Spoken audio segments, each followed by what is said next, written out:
Howdy, everybody. It's me, Musa Quadrata.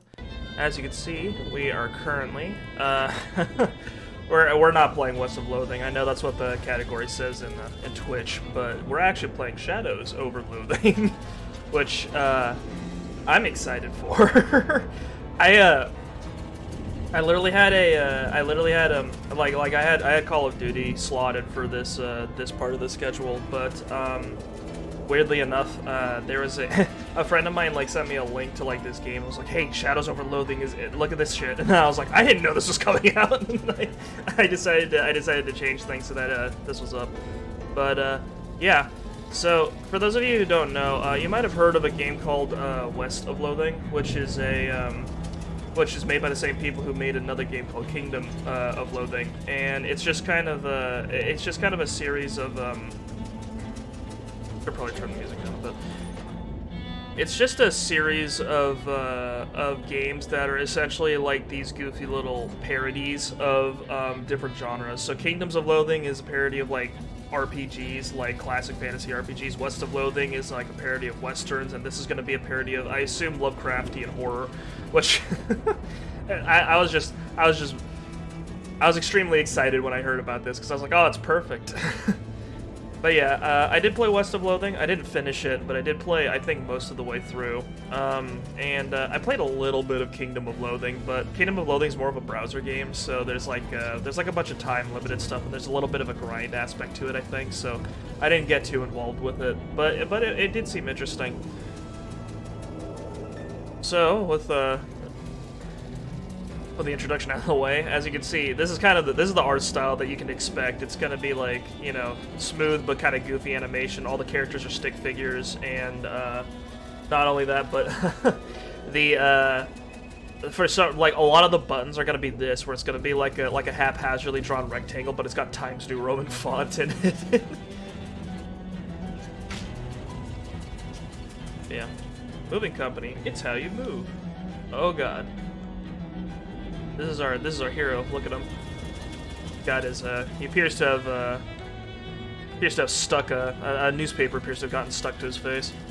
This smells like a diner, and it smells like they're open.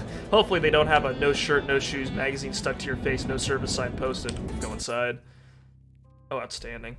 We're off to a great start. I still have this thing stuck to my face somehow. I'm not talking to you until you wipe that look off of your face. The copy of Look magazine that's stuck to your face. Bathroom's in the back. She points over to the right, as far as you know. Good sir, you shouldn't bother anybody until you get this magazine off of your face.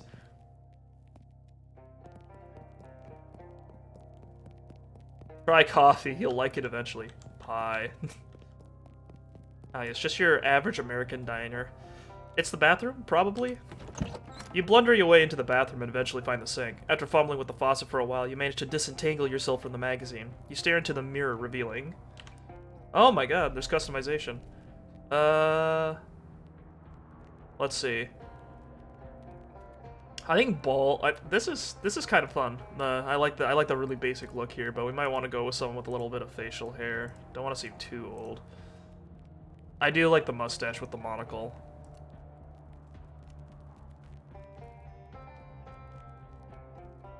What happens if you press X to cancel? You gotta have a face under that magazine. What's it look like? I think we'll just go with the basic one. There you are. I assume we're gonna get a hat at some point, so we'll be able to decorate this man. But I think there's something poetic about being the most basic-looking dude. As you can see in the top right, we've got a little thing with the :0 next to it. The currency in all of the Loathing games is meat, which I think originally started as a joke, because you know how Kingdom of Loathing was about it was a parody of fantasy RPG games. Well, that was their explanation for the fact that when you you know how in RPGs when you kill monsters you get money, and that doesn't make a lot of sense because it's you just killed a wolf. Did you pull its wallet out and then take $5 out of it? No, you didn't. But instead, the justification is that everything's made out of meat, so you get meat from the things you kill. Well, now that looks much better. I'm Ethel. Enter a different first name. We'll go with Musa for consistency. I am Musa. Musa who? What's, hang on. What's stick in Latin?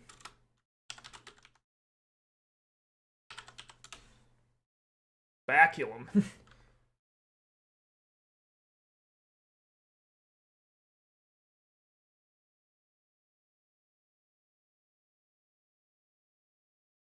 We'll go with bacu. We'll go with, bacula. I think makes it seem more like a plural.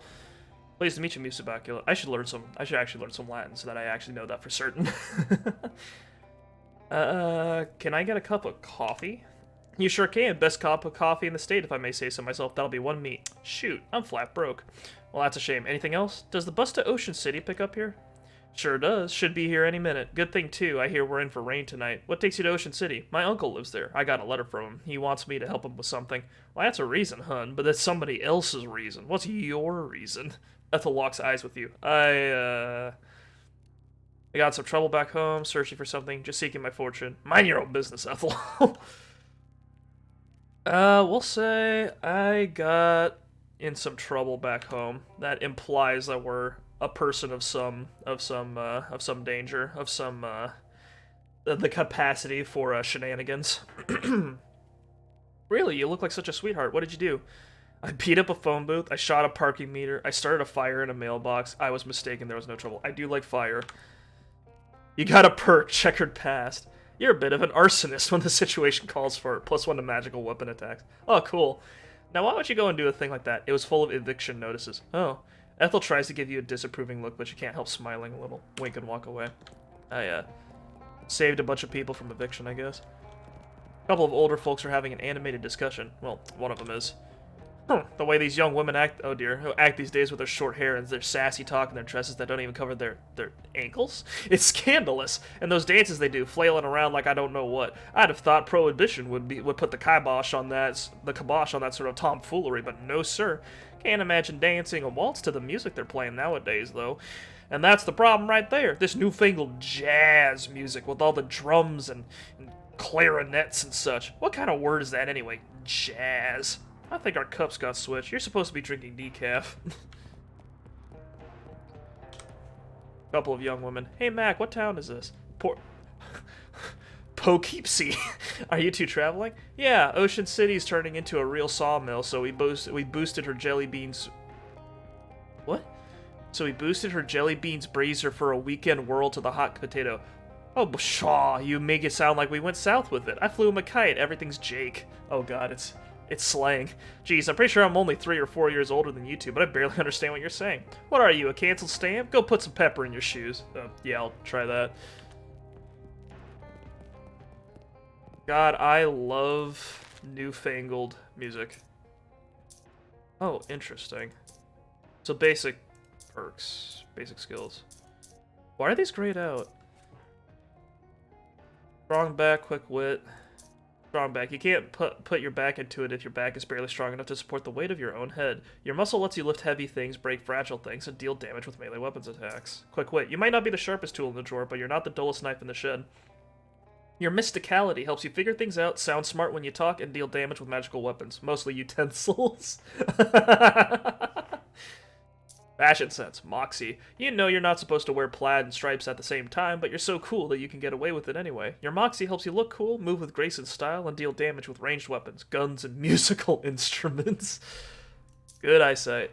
You can recognize the letter E from really far away. Plus 20% item drops, plus 20% meat drops. Oh, and you can buy these things with XP, which we do not have. Is that like a replacement for leveling up? That's interesting. Alright, perks. Basic humanity. You are a minimum viable person. You occupy space and are capable of moving through it and perceiving things. +1 muscle, +1 mysticality, +1 moxie, +1 maximum AP, +10 maximum HP. Trigger passed. You're a bit of an arsonist when the situation calls for it. We already read that one. What does this guy have to say? This man is concentrating very hard on his coffee. Hey there, is there something particularly interesting about that coffee? It's my first one. Of the day? No, it's my first coffee ever. Oh, what do you think? I think it is a bad beverage. It's bitter, and it makes my stomach hurt. Well, it's not for everybody, I suppose. Yeah, I think I'll have another one after this, though, and then maybe every morning for the rest of my life. Well, enjoy. Yeah, that's coffee for you. Alright. Nothing else for it. Let's go out. Oh, nice! We've got chapters. Oh, this is cool. I like this.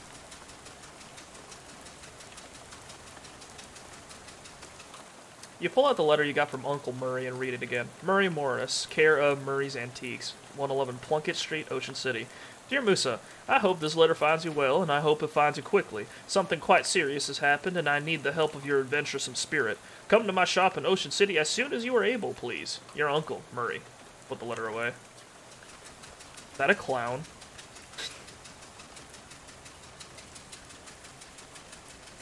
Yeah, this is how you got around. Sat in the bus and waited.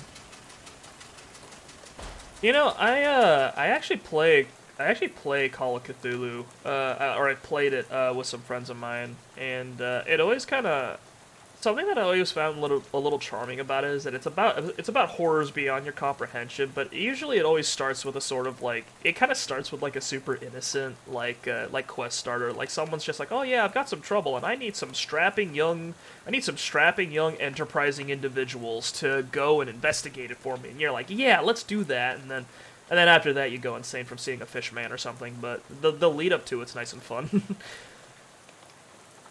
You're just about to go mad from the monotony of this ride when the bus suddenly judders to a stop. You look out the window expecting to see sights and sounds in Ocean City, but instead you see an endless expanse of extremely wet trees.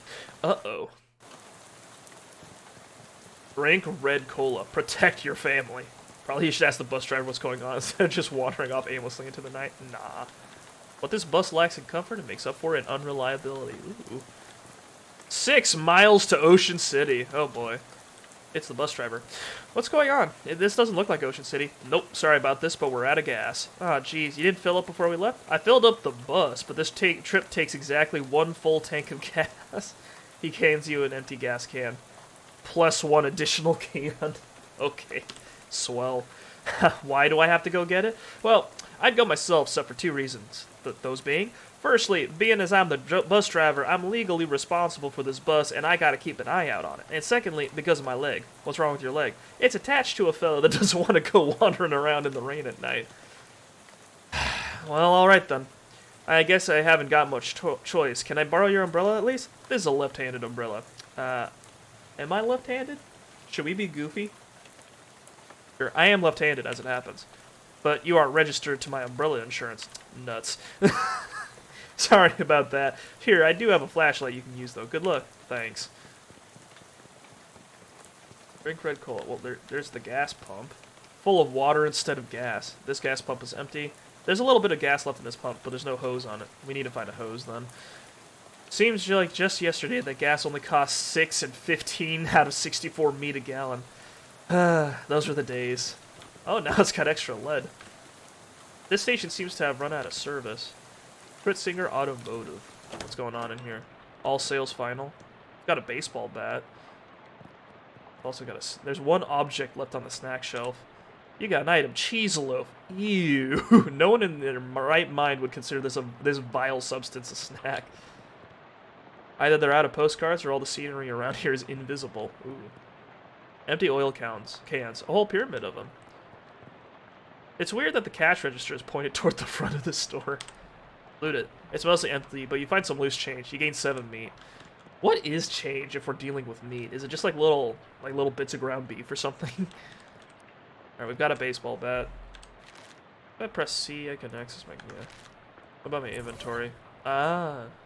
So we've got... Cheese loaf. Increases your moxie by 1 until you eat something else. I see. A box of Cheese Loaf brand pasteurized spreadable cheese food. Oh, it's Cheese Whiz. Modern technology has done some extremely revolting things. Oh, we've got a nightingale. When you were 4 years old, Oakley flew into your bedroom window and refused to leave. He's been with you as a familiar ever since. Oh, you've got pets. Or familiars, I guess.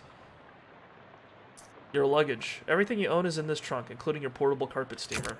You shouldn't unpack your bag at a dirty gas station. Oh, God. The sign says employees only. Are you an employee? No. Well, since this place is out of business, it probably wouldn't hurt anything for you to go back there, I guess. If a broken radio can still be considered nice, this is a pretty nice radio. A desk, presumably optimized for doing gasoline-related business. Propane and propane accessories. 4 of the drawers contain nothing but old receipts and pencil stubs. The 5th one is locked. Okay, maybe we can find a key. This shelf smells like axle grease and old paint, probably because that's what's on it. Okay. This shelf is laden with miscellaneous electrical widgets and doodads. You don't have any use for any of them, though. The shelf is full of old personnel files. Each object that you examine on this shelf is dirtier and more boring than the one you looked at before. That is impressive. There's a door right here. Okay. He really wants to know the story behind the sign. Wait, hang on. Stand clear of lift before operating, Steve. I don't have enough mysticality to figure this thing out. Could press the button for the car. It's a big tool chest, but all the good tools have already been stolen. A fuse box.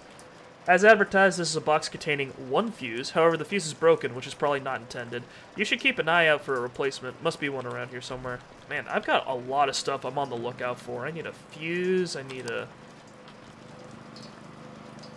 fuse. I need a hose for the pump outside. I need a key for that one drawer.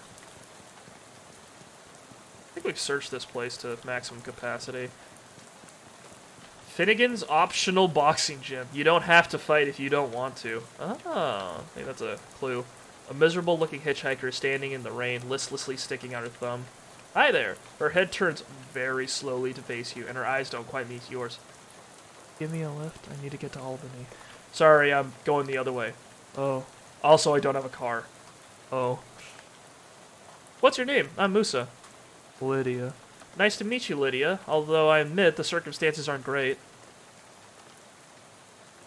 So, what's in Albany? Do you have family there? No, I just want to go somewhere new. Albany isn't new, though. It's one of the oldest cities in the country.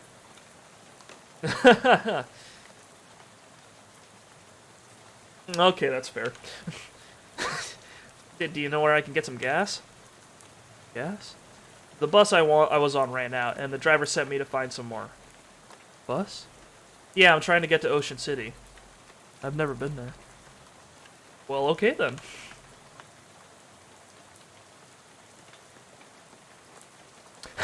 How about this rain, huh?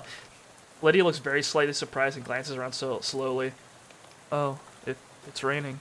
Yeah, sure is. What a night to be stuck out on the road, right? I hadn't noticed. I get the feeling you aren't much of a noticer. Well, anyway, seen any good movies lately? I saw Dr. Jekyll and Mr. Hyde at the Nickelodeon. Oh, that's a classic. What did you think? It was very scary. I liked it. I prefer comedies myself. Have you seen the new Buster Keaton one, The Cameraman? I don't know who that is. Oh, he's great. You have to see Sherlock Jr. That's my favorite. Really, really terrific. Read any good books lately? I read The Invisible Man. It was really good. Oh yeah, H.G. Wells is great. I love how they're just like, this is like the most, like, there's, whenever you have like something that takes place in the past, it's always funny whenever like the first 2 characters are always just talking about all like the most famous like things, like the most famous media that came from that period. like I assume, like, imagine if someone just starts talking about like what was it, like The Great Gatsby and like Fitzgerald. I don't know if that's like appropriate to the, I know it's discussing this sort, like the 20s, but I don't know when it actually got published. Hey, H.G. Wells is great. Have you read his new one? The War in the Air? I didn't care for it. The one I'm thinking of is Mr. Something on Something Island. I forgot the name, but it was terrible. His early works are his best, like The Time Machine. Yeah, I love that one. I'm glad we were able to find something we could connect on, Lydia. So,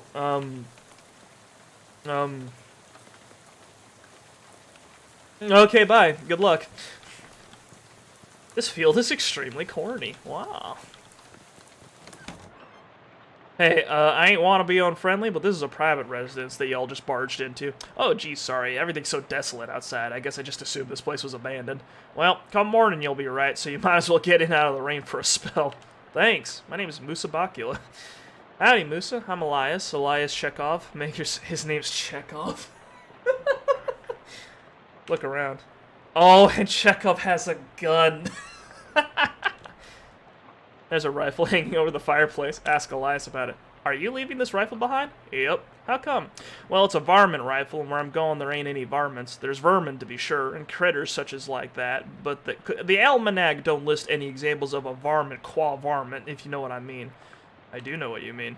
No need to fret over it right now, in any case. That gun is for later. Later? Oh, yep, much later. Huh. Okay. So we've got tears, gears, and bears. Are these boxes really full of bears? Nah, those boxes are all canned pears. I had a little fun writing the labels is all. You want a can? I got one left that didn't fit. Ah, Bibson's extra sweet pears. It's a can of pears and a syrup the label describes as sickly sweet. They should really hire a new copywriter. Increases your mysticality by 1 until you eat something else. Gee, thanks. Wait, these boxes, are these boxes of tears or tears? Don't be ridiculous. You can't put neither one of them in boxes. That don't make any kind of sense. Okay. What about gears? What's with these boxes of gears? My daughter Simone left those behind when she went off to school. Figured I should keep them for her. Okay. The weird device on top of this box. What's this funny looking thing? That's a duck call. What's it for? It's for calling ducks. Oh, fun. Used to be. Don't work anymore on account of being haunted. Haunted? Yeah, well, not haunted exactly. Bunch of spiders got in there, and now it sounds all scary when you blow it. See, if you want it, it's yours. You gingerly take the duck call, trying very hard not to think about spiders. You're pretty sure this duck call is haunted, but you can't remember the story of how it got that way. Reduces an enemy's muscle, mysticality, and moxie by 1 when you honk it at them. What spiders? Good job. A Kitchens Inc. brand kitchen sink. A collection of stains makes its home on the range, where the deer and the antelope play. These are boxes are labeled shares. What's in here? Stocks? Scissors. Shears. This guy can't spell very well. This is a very large box, considering that most people own either 0 or 1 class ring.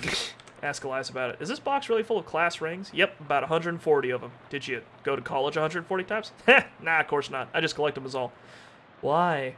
They're very rare, but not very rare. They're all different in interesting ways, and they're shiny. There's the collectin' trifecta. Oh, well, okay then. Electric lock here. Can I use your bathroom? Sure. How'd you know that door was the bathroom, though? I've always had a knack for knowing which doors lead to bathrooms is all. Well, good for you, I guess. You can see your face in Elias's mirror, just like your own mirror back home.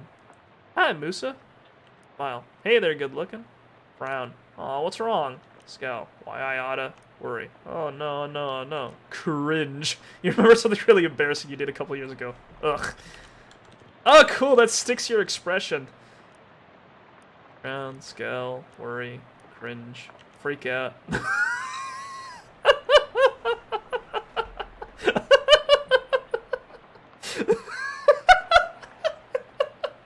I don't know why this is funny. Close your eyes. I'll just assume this looks good. Go back to normal. Hang on.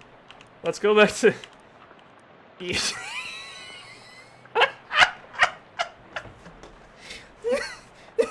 Yeah, we're keeping this one on. This is a surprisingly modern toilet for such an old house. Flush it. You flush Chekhov's toilet, hoping it won't come back to haunt you later. You get 5 XP. Ooh. A vicious clawfoot bathtub. This door looks like it hasn't been used in a while. Ask where it leads. Where's this door lead, I ask you? Spare bedroom. Ain't been used in forever. I don't even bother opening the door since that dust devil got in there. Feel free to help yourself, although I doubt you'll find much use. Dust devil? Yeah, those critters are a real nuisance around here. They're attracted to beds, and that ain't been cleaned up under properly, and since I lost my broom back in 26, it's been a real... What'd Simone call it? A nutrient-rich environment. Ornery little beast. Real territorial. Okay, I'll be careful.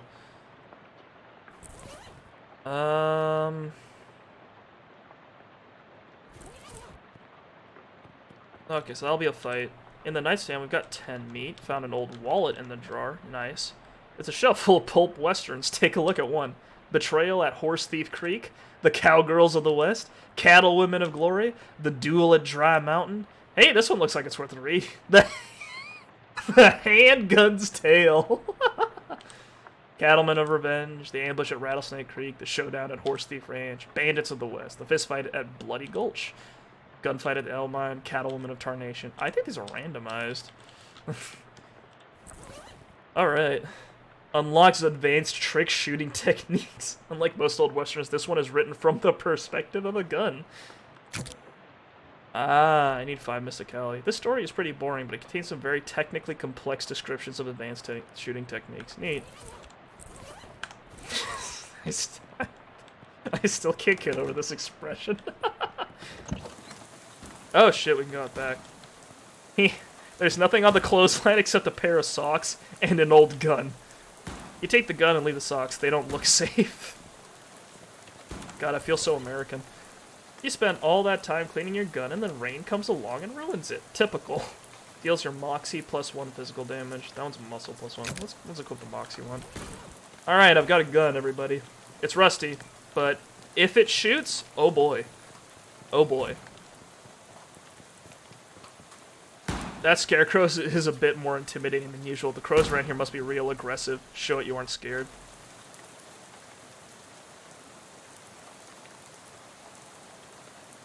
Interesting. A shoot crow, 7 health. That's me with 10. Shoot crow intends to shoot and moves a back heel for 5 physical damage. You can give up, ending the current combat in a loss. Throw a rock. Pick up a rock and throw it at the shoot crow, dealing 2 physical damage. Using a skill to cost an action point does not end your turn. Your turn will not end until you make a basic attack. Haunting Quack. Decrease the target's muscle, mysticality, and moxie by 1. Usable once per fight. So we can honk with 1 AP. How much AP do I have? I don't see it. Let's honk at him. That's horrible. And then shoot him. 1 HP. Ouch. Oh, nice. Okay. Hang on. Oh, they've got a little log now. Oakley the Nightingale wakes up. Moves a honk at the shit crow. The Oakley the Nightingale sings a lively song, increasing my moxie by 1. Interesting. So now I'll do 2 physical damage. We'll throw a rock. It's 2 damage. And then we'll shoot. That's 2 damage. Okay, I think we got it. Eat rock. There we go, we broke him. Winner. Now it's just a regular scarecrow with a gun. You gain 5 XP. Excellent. This thing's crow menacing days are over. Well, it's not like anyone's farming anymore out here. It's an old tractor. There's an old rag shoved in where the gas cap should be. Pull the rag out. You pull the rag out and sniff the tank. It smells like there's a little gas left in there.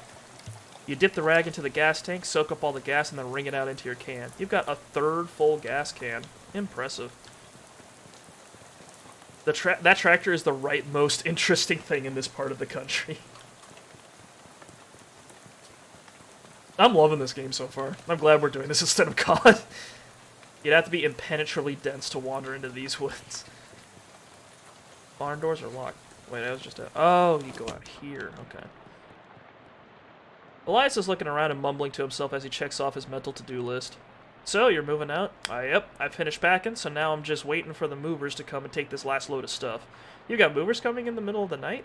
Nah, in the morning. But I went and packed my teddy bear and forgot which box he's in. Can't sleep. I see. Why are you leaving? Well, my daughter went off to college, so there's nothing keeping me here. I never particularly cared for farming anyhow. Just kind of fell into it, you know? So I reckon I'd take the opportunity to retire and travel a bit. See what kind of trouble I can get up to. Nice. So what's your story? What are you doing out on a night like this? I got a letter from my Uncle Murray. It sounded urgent, so I hopped a bus to Ocean City. I ain't sure how to tell you this, but you got a ways to go yet. Yeah, the bus ran out of gas, so the driver sent me to scavenge for some more. I gotcha. Well, I think there's an old gas can in the barn out back. You're welcome to it. Thanks. I gotta warn you, though. You'll have to fight my daughter for it. What? Well, technically, I should say my daughter's monster. What? It's a thing my daughter Simone built. What? See, my kid's a real technical whiz. She built an auto-ominous robo-traption to help with plowing and harvesting and the like. Worked real nice, too. Wow. Problem is, after she left, it blew a what's-it tube and got violent. I'm pretty good with machinery, but when it comes to these newfangled electrics, I might as well be a dog trying to read Plato, so I locked it in the barn. Ah, I see. You're welcome to try your hand against it if you've a mind to, but please be careful. It's got a lot of sharp bits on it. Here's the key. Oh, thanks.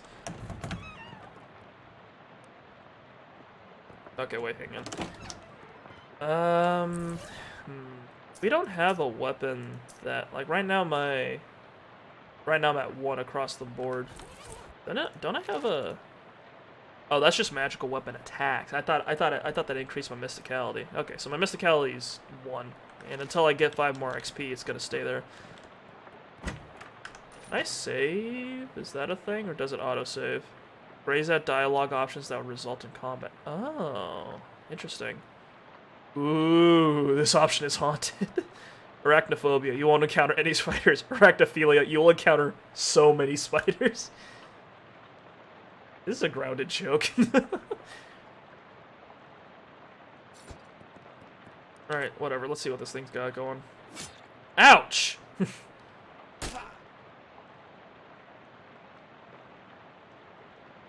Oh shit, yeah, this thing's tough. Bonk.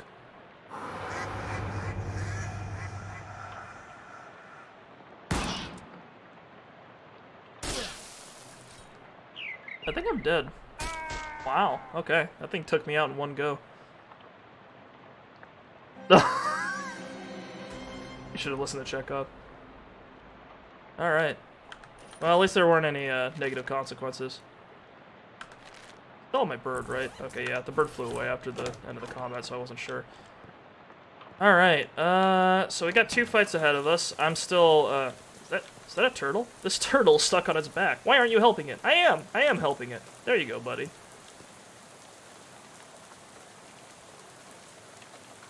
Well, off he goes. Enjoy blue cola, the honorable choice. So red cola protects your family and blue cola is honorable. Noted. Oh, hell yeah. Hang on.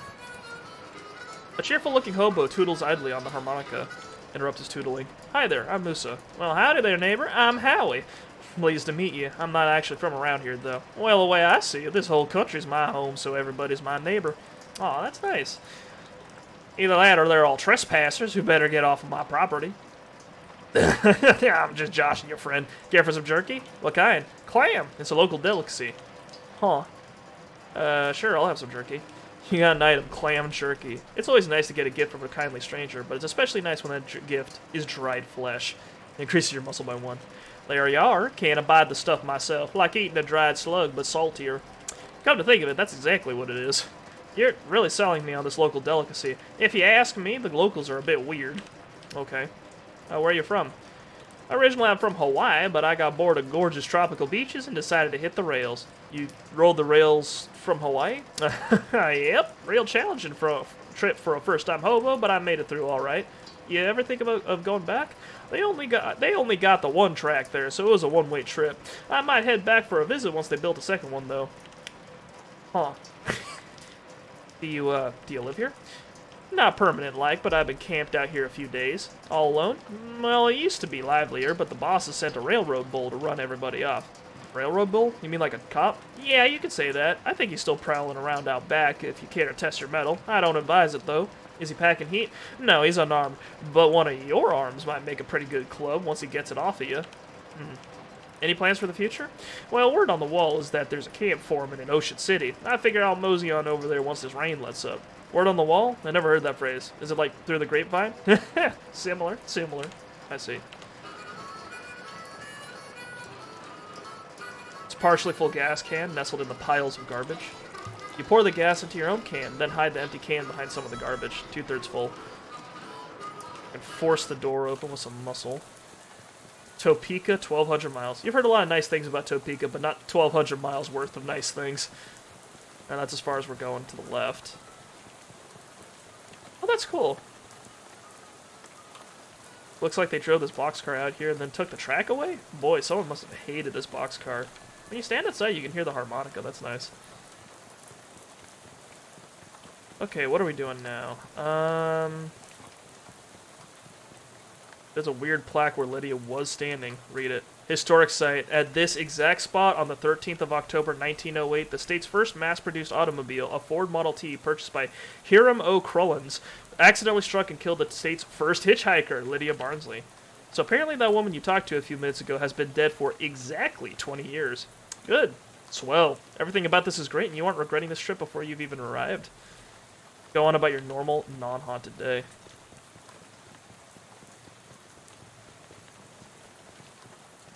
Can I, like, take a hose off of, like, the empty gas pump and then whatever? This turtle seems to be heading to Ocean City, too. At this rate, it might beat you there. Take it with you. What? What do we name our turtle? Bert the Turt. There we go. Bert the Turt it is. You got an item. Bert the Turt the turtle.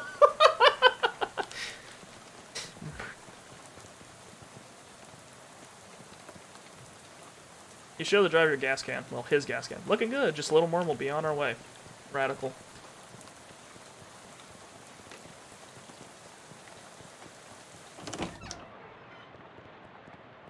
Alright, so we've got 17 units of meat. My stats haven't changed yet, and I need 5 more XP before they will, which means I might need 3 mysticality in order to finagle with that car.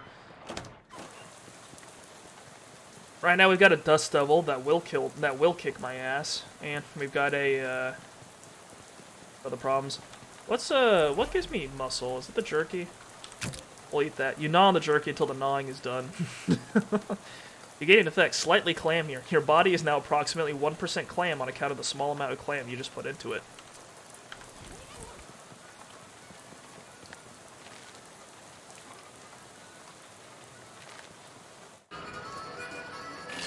But this door is extremely heavy. Alright. Our muscle's now 2, so we're gonna equip that baseball bat.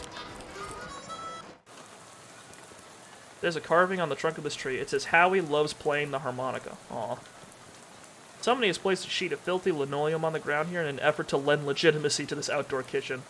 The stew in this pot is beyond help, but you could probably salvage the ladle. Do so. Hey, this isn't a ladle, it's a spatula. No wonder the stew's so messed up. It's one of those newfangled indoor-outdoor refrigerators. Somebody left a perfectly good mason jar full of gasoline in here. So, well, we've got a full gas can now. We've also got a bull we can fight. Mysticality +2. Ooh. That's baseball blast, that +1. So either way... Oh, hang on. Let's equip the grimy spatula, because it's magical, right? Oh no, it's physical. This is all physical. Where's your... Or Moxie. So Nightingale's not the most reliable. Heals a random wounded ally by minus mysticality. Turt is a cleric, so we'll take him. We've got the haunted duck call. We should probably... Do we have a thing for increasing our mysticality, or do we just have the cheese loaf? Alright, we've got the pears. Consuming this item will replace this effect, slightly clammier. Yeah, let's do that. You open the can using the can opener you keep hidden in your sock in case of can-related emergency, and eat the sugary pears. You gain an effect, extra candy. Those canned pears really fortified your mental function. Or maybe it's just a sugar rush from the gooey syrup they were drowned in. Sweet. Too sweet, in fact. Alright. We do 4 damage now. Uh-oh. It's that railroad bull Howie told you about. Although, railroad minotaur would probably be more accurate. Take the bull by the horns. Hang on. Manifest Destiny Company Railroad Minotaur intends to gore Musabakula for 5 physical damage. Let's honk him first. And we'll hit him with the spatula. What? Okay. Ouch. And I'm healed. I kinda... Okay, whatever. Throw a rock.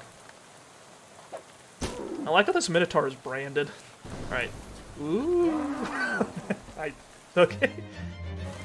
You telekinetically flip it with a spatula. Excellent. Alright. Now we Now we have enough. Now we have enough XP to. We have enough XP to pick up a thing. Let's do quick wit. I guess we're. I kind of want to do a. I think we're gonna do a magic build. We're gonna have a smart boy. That's in keeping with the Lovecraft feel, you know. We'll be a good investigator.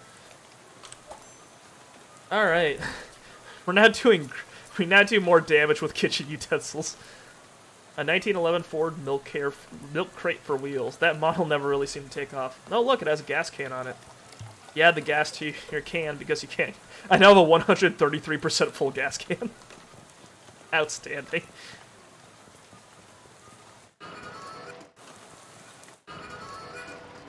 Howdy, Howie. Well, howdy, Musa. What can I do for you? Well, I dealt with that railroad bull for you. You did? Well, now that's a real service to the hobo community. I ain't got anything to offer you as a reward, but I surely won't forget this.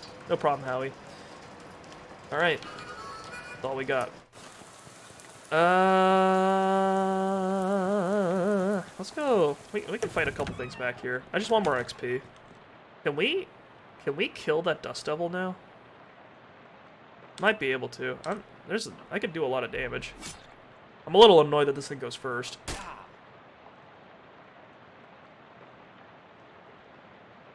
Let's try to race it damage-wise.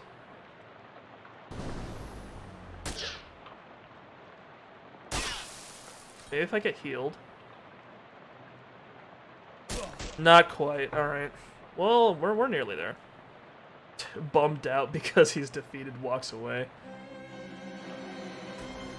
All right, one more time. Let's fight that thing out back. That dust devil's tough. All right. Quick, you heave the doors open and leave the key in the lock in case Elias wants to lock up again later. Go on in. You have a recurring nightmare about searching for something in one of those. Needle in a haystack. Based on the arrangement of objects around it, you can conclude that this is a machine for turning hay bales into loose hay. Of course. Oh god, there's the device. This is a nice barrel, but it'd be nicer if it had anything in it. Cabinet is rusted shut. I could force it open. This is just a painting of a bunch of tools. Watering trough for some long-gone livestock. This must be the farmer's daughter's fishing rod. You won't miss it, you won't miss it, you assume. What's the fishing rod do? Muscle +1. Oh, so it's like functionally a baseball bat. Okay. Hang on. A watering trough for some long-gone livestock. I'll test my fishing rod. Amazing. You didn't catch anything, but it was good practice. Okay. I guess that's a thing. You're not going to get past that thing without destroying it. Destroy it, then. Simone's monster. 4 damage. I need more health.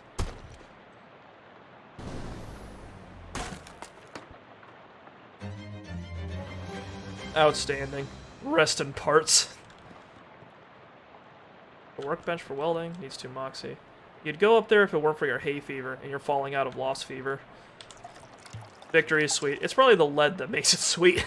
You got an item. 166% full gas can. We're about to have a gas can that is somehow double full. Tell them about the scarecrow. I had to beat up your scarecrow. Sorry. Well, I was leaving it behind anyhow. But why'd you gotta go and do a thing like that for? It shot at me with a gun. Oh. Alright. Yeah, that's perfectly reasonable then.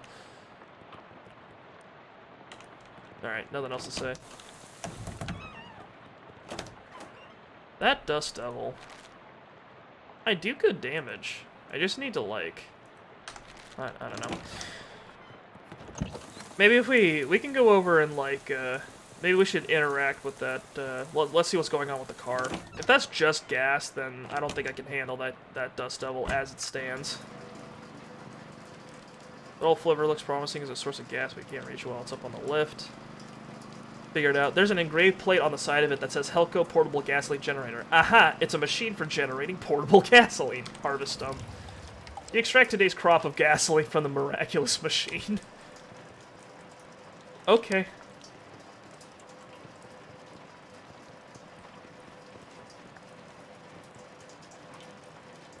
We still haven't done the whole, like, fuse box thing. Might be, oh wait, this shelf is laden with miscellaneous electrical widgets and doodads. Look for a fuse. You dig through the boxes and find a single unblown fuse. Replace it. Done.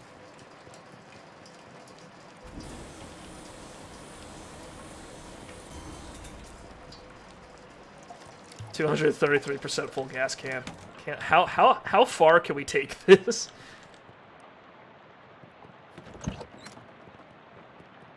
I don't think there's a key for that. I don't think there's a key for that that desk, despite what my brain is telling me. All right, you know what? There is a way. So since Bert the turtle is not useful for that first turn, maybe we can get Oakley the Nightingale, and then like if Oakley gets me Mysticality. No. Okay, he doesn't have a turn to start. So if we throw, that's 2 damage. That's 5 damage. We can do 7 damage. But this thing's going to kill me. Okay.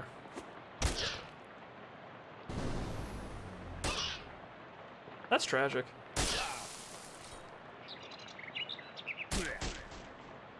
Tragedy.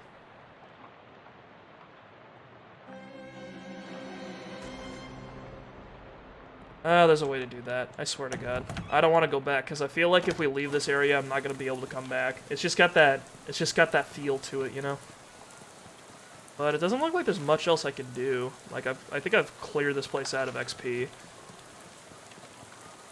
I'm annoyed. I want to fight that thing, but, can't.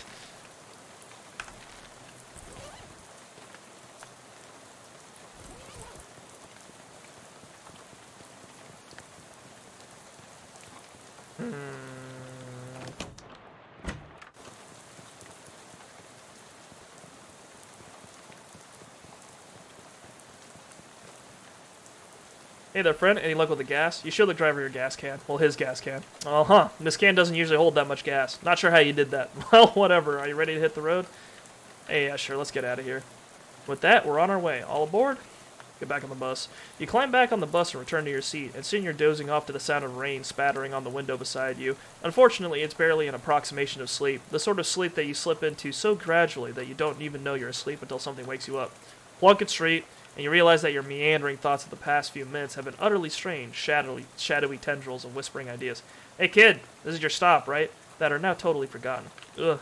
What? All ashore? What's going ashore? Thanks for traveling, Willis Bus Company. Disembark. Ooh, we've got Cola Wars surplus.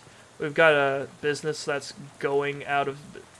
We have a going out of business sale business, and it says going seems inaccurate since it already appears to be gone. Probably nothing you want here anyway in this abandoned place. Got a guy with a dirty hat. This hobo seems wholly unperturbed by the rain. Nice weather we're having? He smiles, then looks up and lets the rain splash on his face for a while. Suits me just fine, I guess. A wise man once said, the rain falls on poor men and rich men alike. Was that before the umbrellas were invented? Or, my name's Gus, by the way. Hi, I'm Musa. Pleased to meet you, Musa. Say, you wouldn't happen to have a couple of meat to spare, would you? Sure. You flip Gus some meat and he beams. Thank you very much, Musa. Old Gus won't forget your kindness, you bet. Take her easy, Gus. I need to find a magical weapon. It's a trash can, full of trash. Dig through it. You find a discarded bottle of cologne. Increases your stench armor by 1 until you use another potion. This bottle of cologne was inexpensive to begin with, and throwing it away didn't make it any more valuable. Apply it. You spray the entire bottle of cologne all over yourself. You gain an effect. You could smell worse. The cologne you sprayed on yourself smells slightly better than nothing. Yuck. For lease, closed, condemned.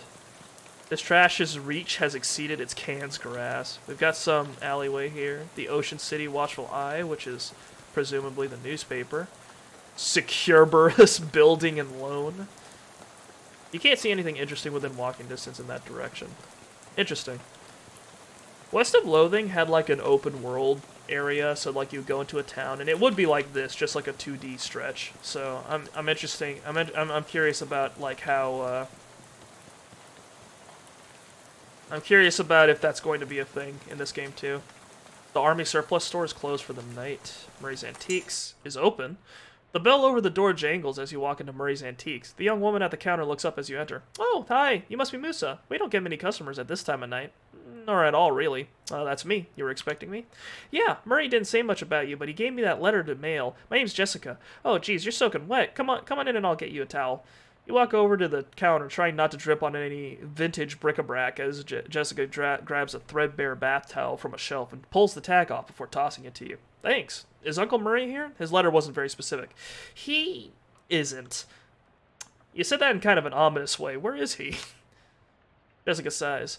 I wish I knew. He had a line on another artifact and said it was going to be a tough one. I told him he should get some backup, but he wasn't willing to wait. He just wrote that letter and told me to mail it if he didn't come back. Is there something I'm missing here? This is an antique shop, right? You make trying to talk Great Aunt Ruthie into selling. What? Oh, you make trying to talk Great Aunt Ruthie into selling her mother's Chesterfield sound like a deadly spy mission. Yeah, this is gonna take some explaining. Well, I'm definitely intrigued now. We don't have a lot of time just now, but follow me and I'll give you a quick sketch. Okay. Jessica leads you into a back room furnished with some desks and some strange-looking machinery. Welcome to our back office, the hub of our little operation. I'm guessing by operation you're talking about something other than antiques? Well, yes and no. See, a few years ago, Murray found out that there's a bunch of antiques circulating that are, well, hinky would be a real understatement. Hinky? Murray called them tainted, dark magic, real bad mojo, you know? Cursed. Are you serious? It's no joke. That's what our real job is here. The antique store is just, well, not exactly a front. We find a lot of regular antiques too, and selling them keeps us in scratch. But really, we're trying to hunt down all these evil doodads and neutralize them so nobody gets hurt. And Uncle Murray went out to get one and never came back. That's the long and short of it. Yep. What do you say? Are you in? Well, yeah, I just can't leave him in the lurch like this. Great! You hear the shop door opening, and after a moment, a goblin pokes her head into the office. Hello? Oh, hey, that's swell timing. Hey, Gabby, Murray's sister's kid showed up. Come meet him. Hi, Gabby. Pleased to meet you. Hi, hello. The pleasure's all Gabby's. Gabby, would you be a dear and carry his luggage to Murray's room and grab some blankets and stuff out of the cupboard? He can sleep there till we find Murray. You've gotten it. Gabby picks up your suitcase and carries it through a door in the back of the room. Great. I could really use some sleep. This desk is a mess. Whose desk is this? Murray's. I keep nagging at him to straighten it up before someone bumps into it and we have to call the National Guard to dig them out of an avalanche, with curse-proof shovels and a squad of exorcists handy. Anyway, best not to mess with it. Will do. I mean, I won't. Will do. I mean, won't. There we go. You're not sure what this clock is telling, but it sure isn't time. Oh yeah, it's got a lot of extra hands. There's nobody you need to call right now. There's nobody at this desk. Ask Jessica about it. Hey, Jessica, whose desk is this? Charles Wallace, our handyman. He's fixing up a leak on the roof right now, but he'll be back later tonight. You don't have time to play chess right now? A white cat is snoozing on an old towel. Ask Jessica about it. What's this cat's name? Calliope. Murray got her a couple years ago. Scratch behind the cat's ears. You give Calliope a good scritchy, but she doesn't react at all. Why doesn't Calliope like me? She'll warm up eventually. Try giving her some sardines. She loves those. Do you have any sardines? Nope, we're all out. You can get some tomorrow. They have them at the Cola Wars surplus store next door. Modern radio stands here in defiance of the concept of antiques. You cannot even hazard a guess as to what this contraption does. Looks like some kind of torture device.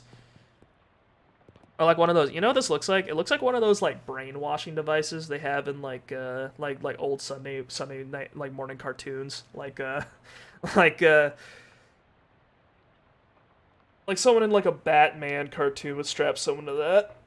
And then like there's a whole tragic dramatic fight where Batman has to fight them and try not to hurt them while yelling, "Remember who you are," and like all sorts of stuff before they have a moment of like, "Oh my god, I remember who I am," and then they break the brainwashing and a whole thing. You know what I mean. This is your new bedroom apparently. You can hear Gabby bustling around in there making the bed and such. You're way too tired to go back on the street tonight. Well, I wish I knew that, but I wanted to explore some more. Hang on a sec. You can't go to sleep yet. I'm pretty sure I can. I bet I could do it right here while I'm still standing up. Well, I hate to spring this on you, but there's something we need you to do before the night's over. Wow, a mission already? You know those cursed artifacts I was talking about? Since info on them is so sketchy, we've been working on a machine that can detect them with radio waves. I call it the Detectotron 1000. We've just gotten it up and running since Murray left, and it turned out there's a tainted thing practically right on our doorstep. That doesn't sound good. Yeah, it's not great. I was gonna have Gabby go get it, but that's why she came over tonight. But since you turned up out of the blue, I guess there's no time like the present. I am probably not exaggerating when I say there is literally no time except for the present. What? As in there might not be a future. You won't have far to go. It's just down the other end of the block if the readings are right. There's a newspaper office that got shut down earlier this year. It should be in there. Well, Gabby will go with you. She's good in a fight. I'm not unfamiliar with violence. Yeah, well, hopefully it won't come to that, but you never know. Hey, Gabby. Gabby reappears with an expectant grin. Go to the newspaper office with Moose and help him get that hat, okay? Okay, Gabby is ready for an action. Let's mosey. Heave a grumpy sigh, let out a tired sigh, or make an excited sigh. We'll say I'm grumpy. Alright, fine. You said it's a hat? A cursed hat? According to the readout, yeah. A men's fedora no wonder it's cursed. And I'm supposed to, what? Just break in and take it? Well, not break exactly. I managed to finagle a spare key out of the guy at the realtor's office. I'm pretty sure that still counts as breaking and entering. You'll be in and out back here and in bed before you know it. Well, okay. Wish me luck, I guess. Gabby grins and gives you a thumbs up. Gab with Gabby. How are you doing, Gabby? It sounds like a cat meowing.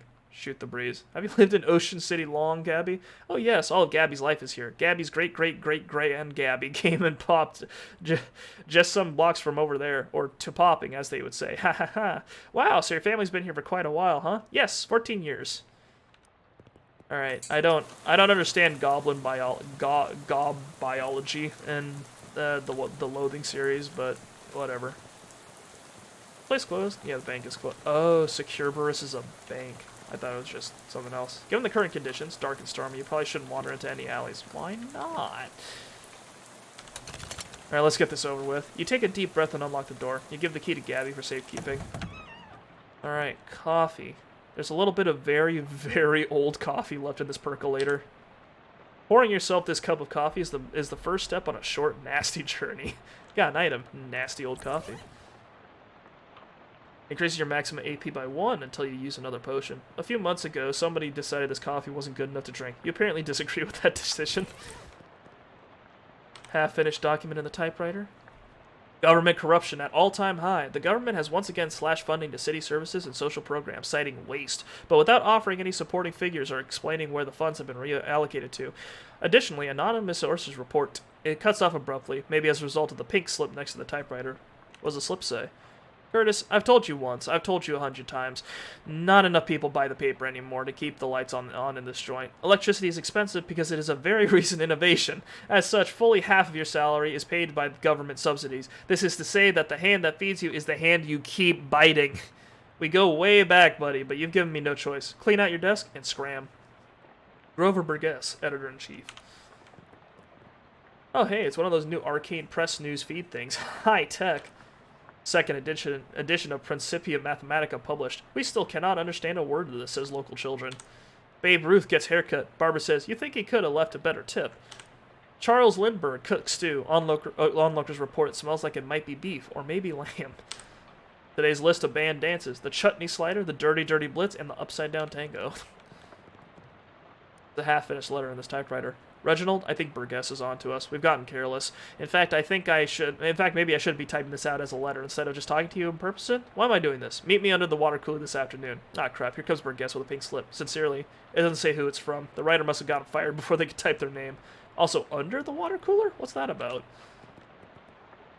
Pink slip on this desk. Hendon, I'm not paying you to publish cockamamie conspiracy theories. In fact, I'm not paying you at all anymore. Clean out your desk and hit the road.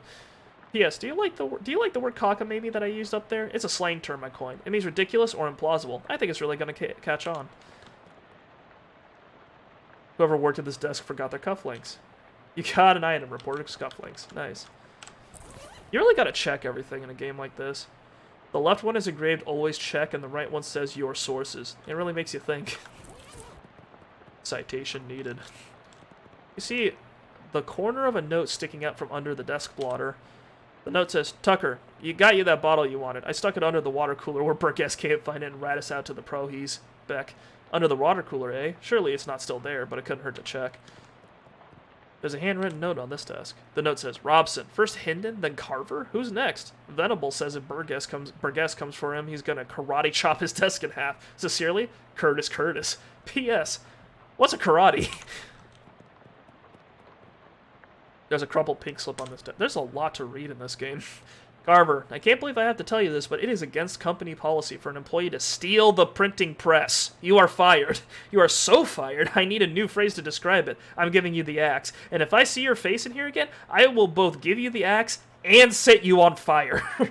P.S. How do you even lift it? You must have, what, 5 accomplices? Unbelievable. You make a mental note to never pick a fight with this Carver person. You see a thin 3-ring binder on this desk. Take it. You got an item. Pneumatic Tube System Operation Manual? Oh, it's a quest item. This is a reference manual for a citywide network of pneumatic tubes. Looks like the Eye had some state-of-the-art delivery infrastructure. Oh! Those are like the tubes that they use to move the mail in Control. Or the tubes they use to transport everyone in Futurama. Went outside on accident. Got anything to say, Gabby? The beans ease. Excellent. Oh my god. Okay. It's a big, heavy water cooler and it's got something to hide. Move it. Hey, look, a trap door. Okay, that makes sense. The drawer on this one is slightly ajar. Look inside. Ew, you got an item. Nasty old leftovers. You don't know what went into this bag, but you know that the only thing that's ever going to come out of it is a congealed mass of foul goo. Reduce an enemy's stats by 3. Looks like Venable made good on his threat. The desk was actually karate chopped in half. There's nothing left. Venable must have taken all the stuff out before smashing it. Alright, I think that's everything to read here. Alright, let's go through the trapdoor. Fishmen! Damn, that is early. Oh, hang on. It's an underground press, literally. There's still a newspaper left in it. Underground newspaper. This was printed in a secret underground newspaper office. The calendar from 11 years ago. Take a closer look. There's a huge black skull scrawled on July 22nd, 1917. Huh. What happened on July 22nd, 1917? It's the bite of 17. It's the control panel for the pneumatic tube system. Let's check it out. The control panel has a green button, a red button, a big lever, a knob with a bunch of letters on it, and a series of colored lights that are all currently off. Consult the manual. Startup instructions. 1. Push the green power on button. Step 2. Pull the pump engage lever. Step 3. Adjust the suction rate according to the pressure diagnostic indicators. If the red indicator light is on, set the suction adjust dial to A. Okay, so red is A, blue is E, green is D. The board startup, press the red power off. Okay, so power on, pump engage, red A, blue E, green D. Okay.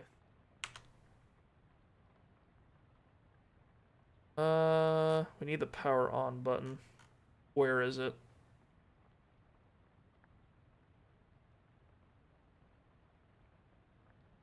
Interesting.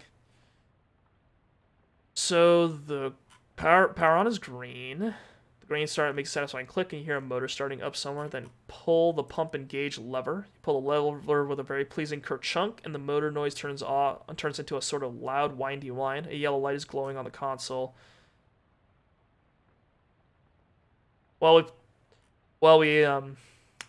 So we don't have any of these indicators. It's yellow.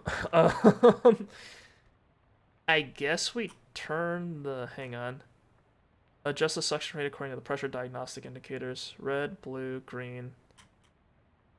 Indicator's yellow.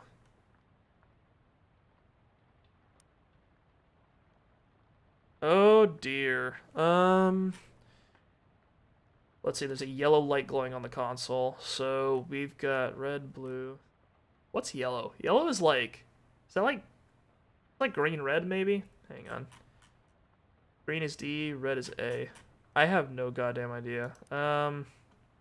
Push the red button. I hold off on that for right now. Something around here seems pretty fishy, and it's these two moist fellas standing between you and that abandoned hat over there. Investigate. Not wanting to get any closer to them, you choose to interpret investigate as squint at them from a short distance away, which is probably for the best, as it might be bad for your mental state to see them in too much detail. These humanoid creatures are between 5 and 6 feet tall, hard to judge because of their hunched over posture, and covered with scales that glisten sickly in the dim light, although you can't tell if this is a natural luster or due to being covered with oily sewer filth. More notable, of course, is the fact that they have huge fish heads. Sorry if I buried the lead there, but, you know, saving the dramatic part for last and all. Their huge bulging round eyes glare at you from out of the darkness, faintly luminous like radium watch dials, and they hiss and glorble at you between rows of pointed shark-like teeth. Gill slits on the sides of their heads open and close like thin, wet mouths of gasping for air, or whispering terrible secrets, whichever seems more likely to you. Gross. It appears that they're very displeased to see you here, but are smart enough to hold off on attacking until they've judged how much of a threat you are. Alright.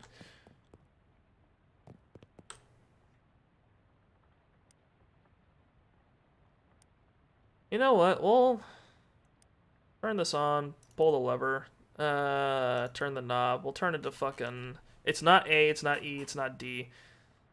So it's either B, C, or F, or G.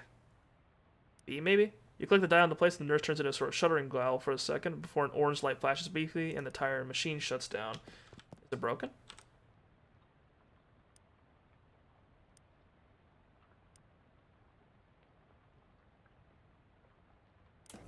Oh, C was correct. Whoa. Well, someone's going to get some very strange mail. And how? What were those things anyway? And what were they doing down here? Were they trying to start an underwater newspaper? That wouldn't work. The ink would smear. You gain 5 XP. It's a very old man whole cover. This must be the hat Jessica wanted you to recover. Take it. You get an item, terribly cursed fedora. A simple black felt fedora. It doesn't look cursed, but it has a palpable aura of menace about it. Nothing good can come of this. An ominous, vaguely person-shaped stain on the ground. Okay, not wearing that then.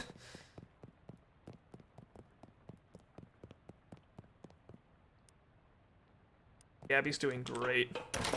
Go back up the ladder.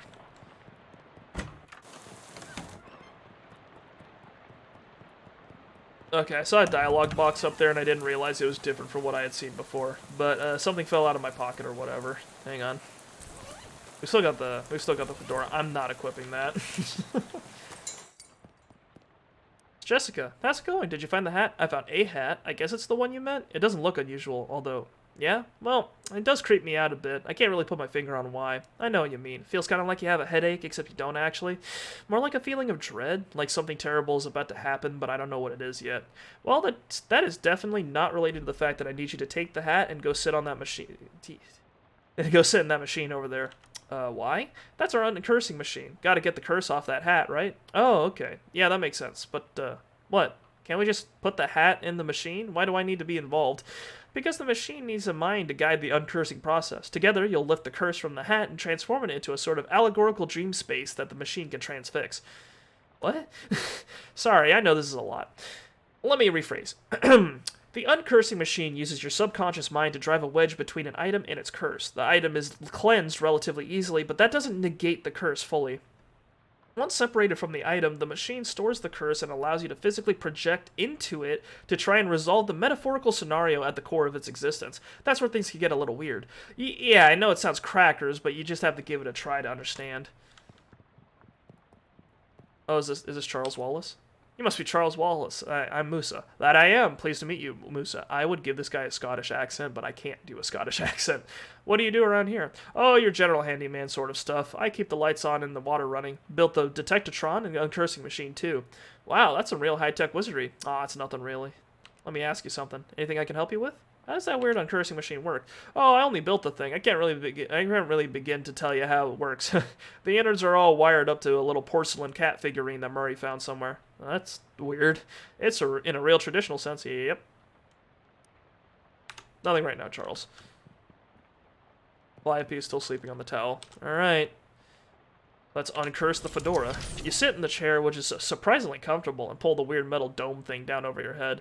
No sooner have you sat down than the machine, with a hiss, positively whiffs the fedora straight up into the dome. The hat rattles around in there angrily like a snake in a cement mixer, and after a good loud minute flops limp and wet into your lap. Whatever ominous energy once possessed the terribly cursed hat is gone. It is now simply a terrible hat. Uncursed fedora. This hat is clean, both spiritually and launderily. But the curse itself still lives, transfixed as a dreamlike construct within the machine. Now, how do I get rid of that curse? See, curses are like energy, Musa. They can't be created or destroyed, only changed. I can't remember who said that. Isaac Newton? Newton Newman, yeah. That machine knows how to take a curse from one object and put it on itself, but as for how you change a curse, well, I don't know. That's some higher consciousness spiritualist stuff. Don't know much about that. I'm more of a Newton Newman sort of guy. The fedora's curse bounces around the innards of this machine, daring you to come project your consciousness inside of it. Sounds safe. I'll do that. I am a man with an axe in the fedoral reserve. Okay. This is a cool little effect they've got. I heard thy death call, creature. Rest now. I'll find in thy mordre. A tree felled before its time, a ground stained with sin. Yes. Et in Arcadia ego. Even in Arcadia there is death. Even in paradise there is a killer. Thou know who I am and why I'm here. Aye, Cutter, there has been a mordre. What knowest thou of mordre? That I did not do the mordre, and that is all. What mo have he for me? Only this, I am one of 3 brothers. One of us always tellens the truth. One of us always we're doing this now. And the third of us does not specken at all, but honks. If I find in thee a liar, there is no thing I can do to save in thee. Aye, Cutter, thou art a servant of the wood. Blessed be her branches. Blessed be. It's got 3 fedoras. This one has 2 fedoras. Big power in the wood today, Cutter. Aye, a tree has fallen in the forest, and it has made a sin. But not me a sinner, that I assure thee. Thou claim to be without sin? None of us is without sins, but mine do not run to Mordre. Then whose? Look for my brother. Leet. Thy brother speckens of 3 brothers, one who always lies, one who always tellens the truth, and one who does not specken at all but honks. What specken thee of this? This is fairy talk. No thing has honken in this land since Mother Duck laid the big egg. No honken since then? No, sire.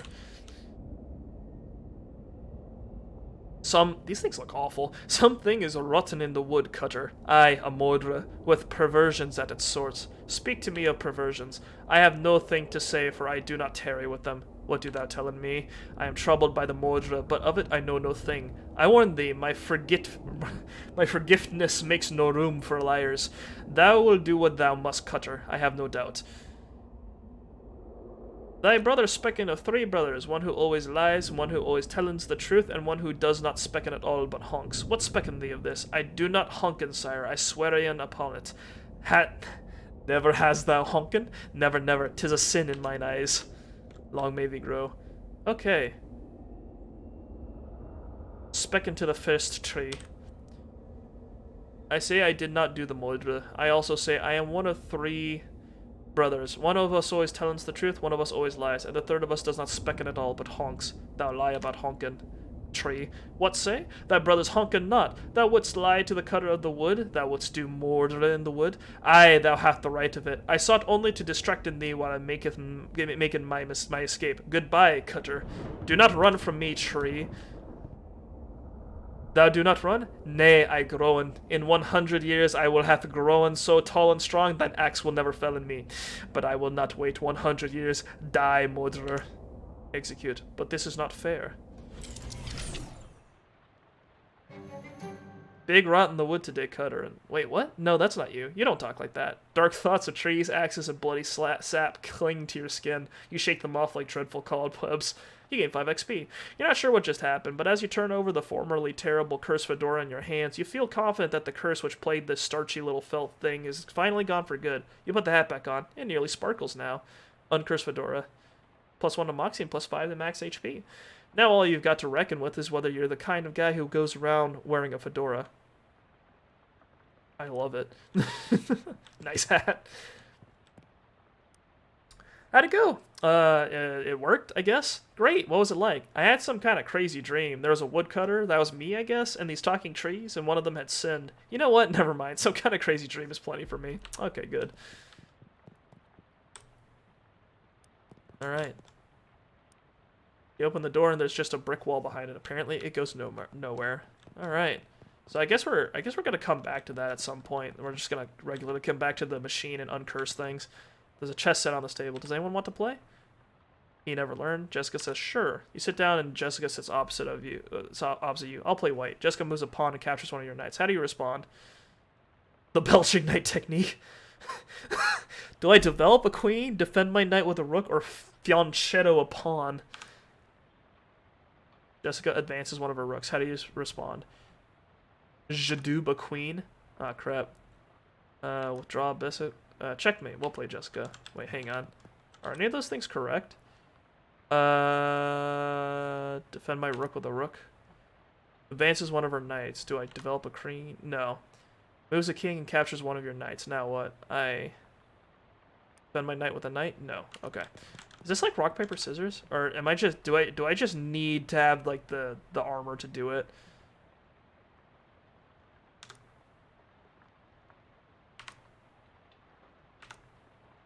Okay, I need armor in order to do that properly. Okay, noted. Need stench armor or cold armor or something. Can I go to bed now? Oh, nice. It's a shelf for knickknacks and tchotchkes. There's an old rag doll on the top shelf. Must have been left by the previous tenant. Walk away from the shelf. Okay, cannot grab it. Nothing on the desk. Unpack the truck. Oh, no. Fire. You stamp out the flames, but it's a total loss. Everything you own has been reduced to ash. Everything? Everything except, bizarrely, the stamp from Murray's letter. The stamp from the letter Murray wrote you was the only survivor of your luggage inferno. It got a picture of a cute dog on it. Weirdly, it isn't even charred. That sounds cursed. But we'll deal with that another time. Lots of empty space in here. You should try to acquire a bunch of random crap to clutter it up with. Oh, hell yeah. That's my favorite part of owning a space. A television set. You've heard of these. Unfortunately, no shows have been invented yet. Alright, fuck it. Let's sleep. Today has been too long. Oh, nice, we're dreaming. A dream about school. Oh, these are the worst. These dorm beds are so uncomfortable. It's a poster of my favorite literary ghost. We've got the same eyes. Whoa. Lots of people in this hallways, it seems. Talk to one of them. Hello, hello. How's it going? Do you know which locker is mine? I can't remember which locker is mine. I'm sorry, I don't know. It's alright, I'll figure it out eventually. 6 lockers. Check the first one. It reveals a thriving colony of ants. Check the second one. Full of peanut butter. Check the third one. Contains a tiny shrine to Babe Ruth. Check the fourth one. Fourth is empty. Check the fifth one. Fifth locker is filled with cookbooks, but they're all in French. Check the sixth one. The sixth locker opens into the vast, uncaring emptiness of space. You slam it shut quickly so as not to suffocate. Check the seventh one. There isn't the seventh one. Oh, I said check the seventh one. And I said there are only 6 lockers. Check the 7th locker now. Okay, geez. You look at the 7th locker. It's filled with old school papers. Look at the papers. They've all got your name on them. They're your papers. Read one. How I Spent My Summer by Musabakula, age 6. This summer I visited my Uncle Murray. Uncle Murray is funny. He knows magic. I had a fun time with Uncle Murray. The end. Look under the papers. Underneath the pile of school papers you find, an overdue library book. You checked this book out 13 years ago. You checked this book out 13 years ago, and I've spent the last 12 years and 50 weeks feeling slightly guilty about not returning it. Oh God, a nightmare. Our founder, Branworth Gorvunculus III. This lady looks friendly. Talk to her.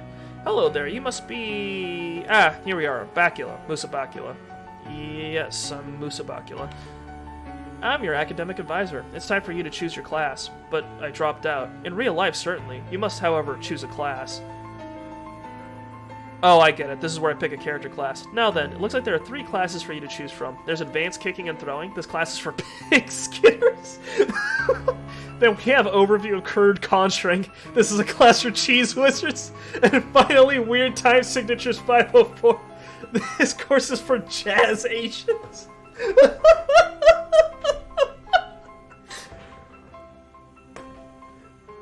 For those of you who don't know, there were 3 classes in West of Loathing, and so it's like there's warrior, wizard, and rogue, right? Like classic fantasy archetypes.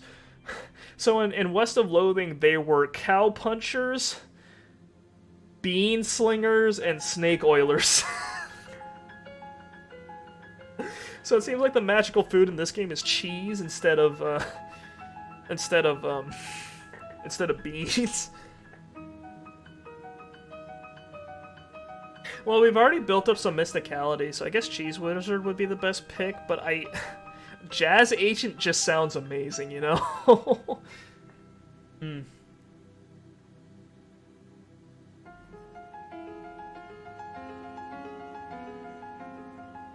I guess we'll go Cheese Wizard since we already have like a couple points of mysticality. I'm interested in being a Cheese Wizard. As trained Chef Magi, Cheese Wizards use their intellect and mysticality to accomplish their goals. In combat, they wield hard elemental cheeses to damage their foes and soft, soothing cheeses to heal themselves and their allies. Wait, what does the Pig Skinner do? As accomplished athletes, Pig Skinners use their muscle to solve problems. In combat, they prefer the direct application of physical force, punctuated by giving the occasional noogie. What do Jazz Agents do? Masters of syncopation and improvisation, Jazz Agents use their rhythm and moxie to move through the world in style. In combat, they attack with subtlety, weakening their enemies and stacking the odds in their favor over time. Okay, let's do Cheese Wizard then. Hang on, let me do something real quick.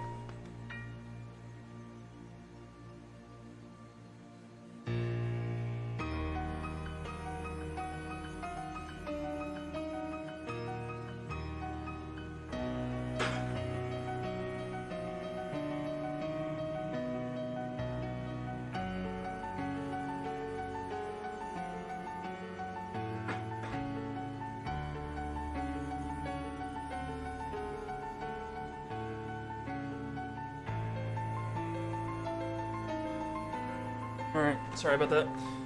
I usually have like a blanket set up behind me to maybe possibly help with the acoustics in my room, and I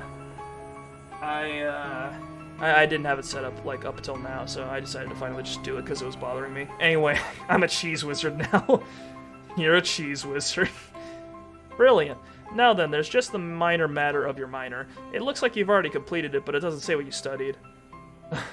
Cryptobotany, applied insectology, or the psychology of rocks. Ah, psychogeologist. So you know a lot about rocks and gems and their hopes and dreams. What about cryptobotany? Ah, cryptobotanist. So you're an expert in all manner of plant-based arcana. What about applied insectology? Ah, an insectologist. So you're an expert on bugs and the birds and the bees and such. I think cryptobotany sounds goofy. Cryptobotanist. You know how to get the good stuff out of the insides of plants. Gather crafting ingredients from plants. Neat. Well, with that, I believe we're done. Feel free to wake up and go about your day. How would I go about doing that? She smiles and points at the door on the right side of the screen. I mean the right side of the dream. Just through that door. Thank you. Alright. Is there anything else? Ah, the abyss. You could gaze into it for days. The nice lady at the desk says that this doorway leads back to your waking life. Let's go through. This is amazing.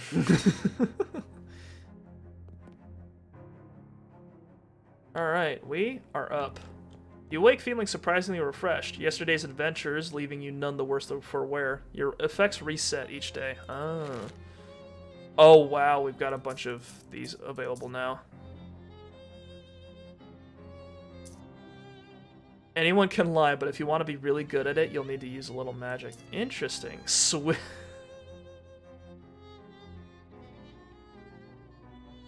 All the skills are fucking cheese puns.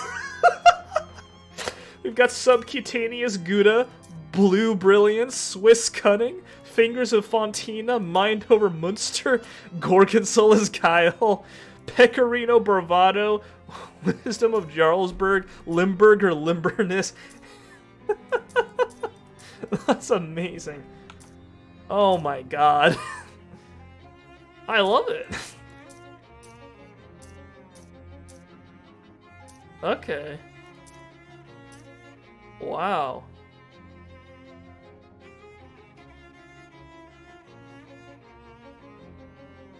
Okay, I like it. I like it. Okay,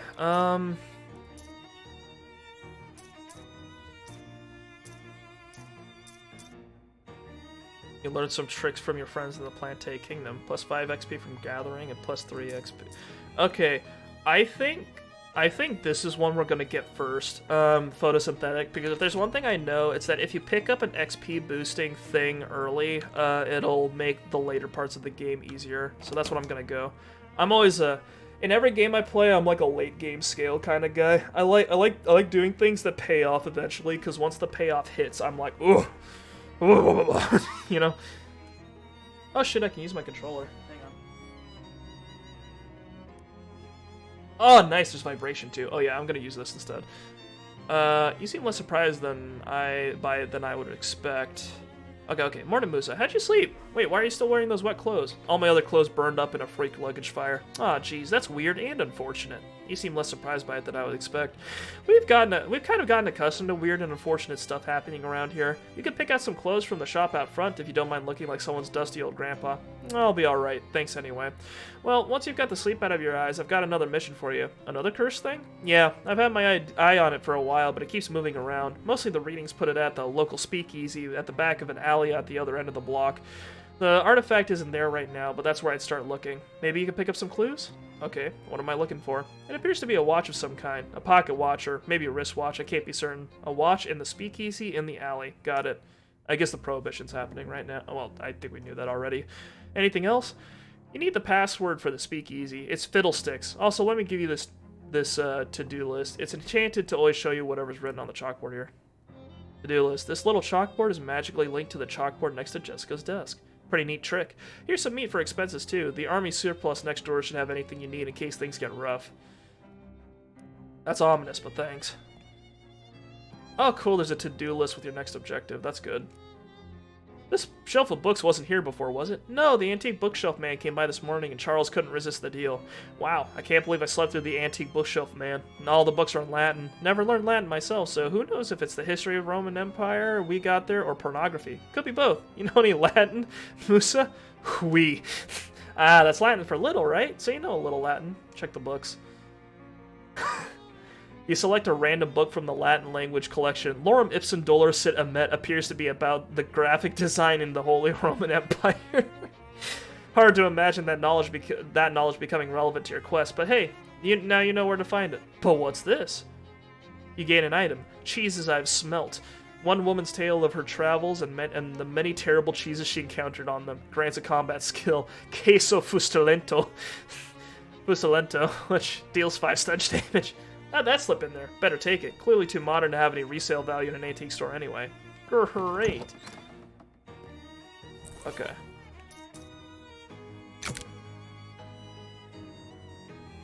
You read the author's accounts of the world's worst smelling cheeses. It inspires you to feats of great stench. Oh fuck, I didn't read it.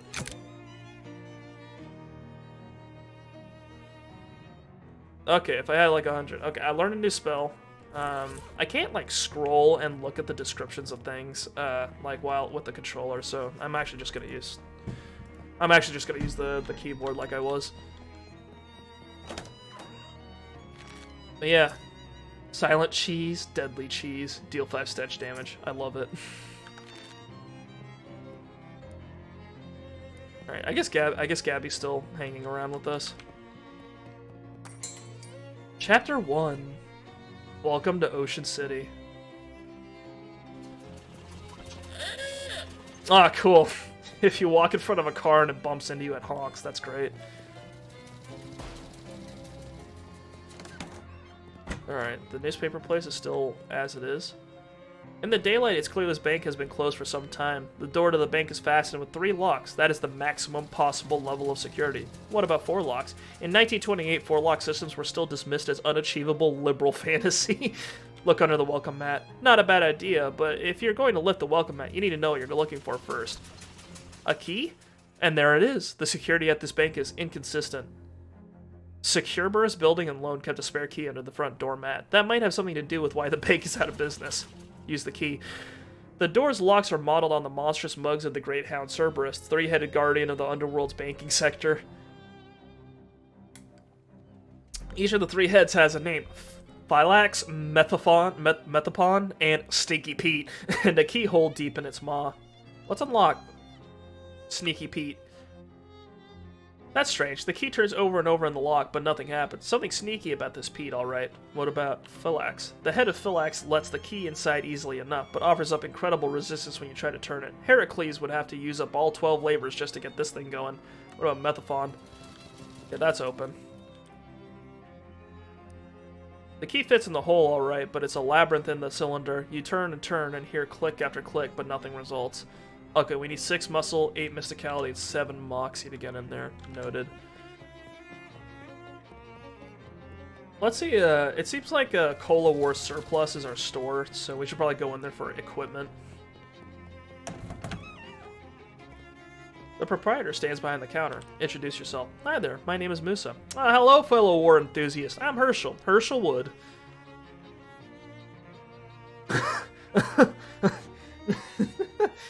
Heck yeah, war, war, war. Herschel's expression doesn't change. Can I interest you in any fine historical memorabilia?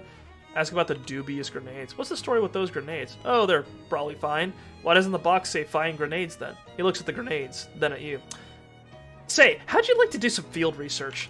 Sure, why not? He hands you a bunch of grenades. You got an item, dubious Cola Wars grenades. A standard issue blue cola grenade of questionable integrity. Just try them out next time you get in a fight, and when you're all done, come back and let me know how it went. Okay. What's for sale? We'll sell the baseball bat. We're not selling the fishing rod. We're keeping that. We'll sell the gun, because we're not using Moxie right now. I still want to read the handgun's tale when I could get a chance, just because that's amazing. Stench armor, item drops. What does plus 20% to item drops even mean? Because that, like... I don't know, that just, because, like, most of the items we pick up are just, like, one thing, you know? Cola Wars ration cigarettes. Can you believe they used to issue cigarettes to soldiers? And that they still do, and probably will for, like, 50 more years? Bad for you, despite what the radio advertisements say. Wrote a cavalry saber. Since swords are largely decorative in modern warfare, you'd think they'd make them out of better materials. Dented bugle. It's like they say, a broken bugle still plays reveille twice a day. Deals your Moxie +2. Fire Seltzer. Trench Spork. These were issued to Cola War soldiers who didn't deserve a decent spoon or a decent fork. Well, it's the same. It's about as good as our spatula, so no need for that. Cover 1 HP, AP, deal 10 damage to enemy. So he does have normal grenades, we've just got the weird one. A simple helmet from a complicated time.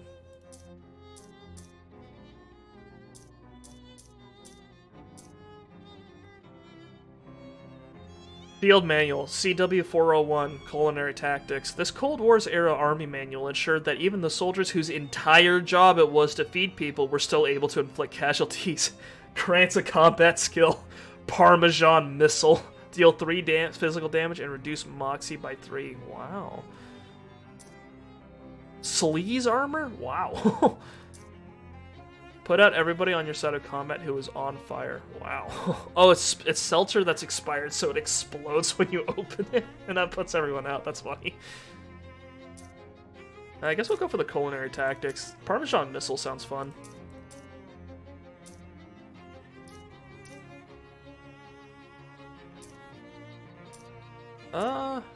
We've got grenades already. Once we get a little bit more money, I kind of want to get that item drops thing. You read the book and learn an efficient, battle-tested method for hurting people with cheese. There are some notes scrawled in the margin by some former owner of the book. They're messy, but you could read them if you put some effort in. The harder the cheese, the more damaging the projectile.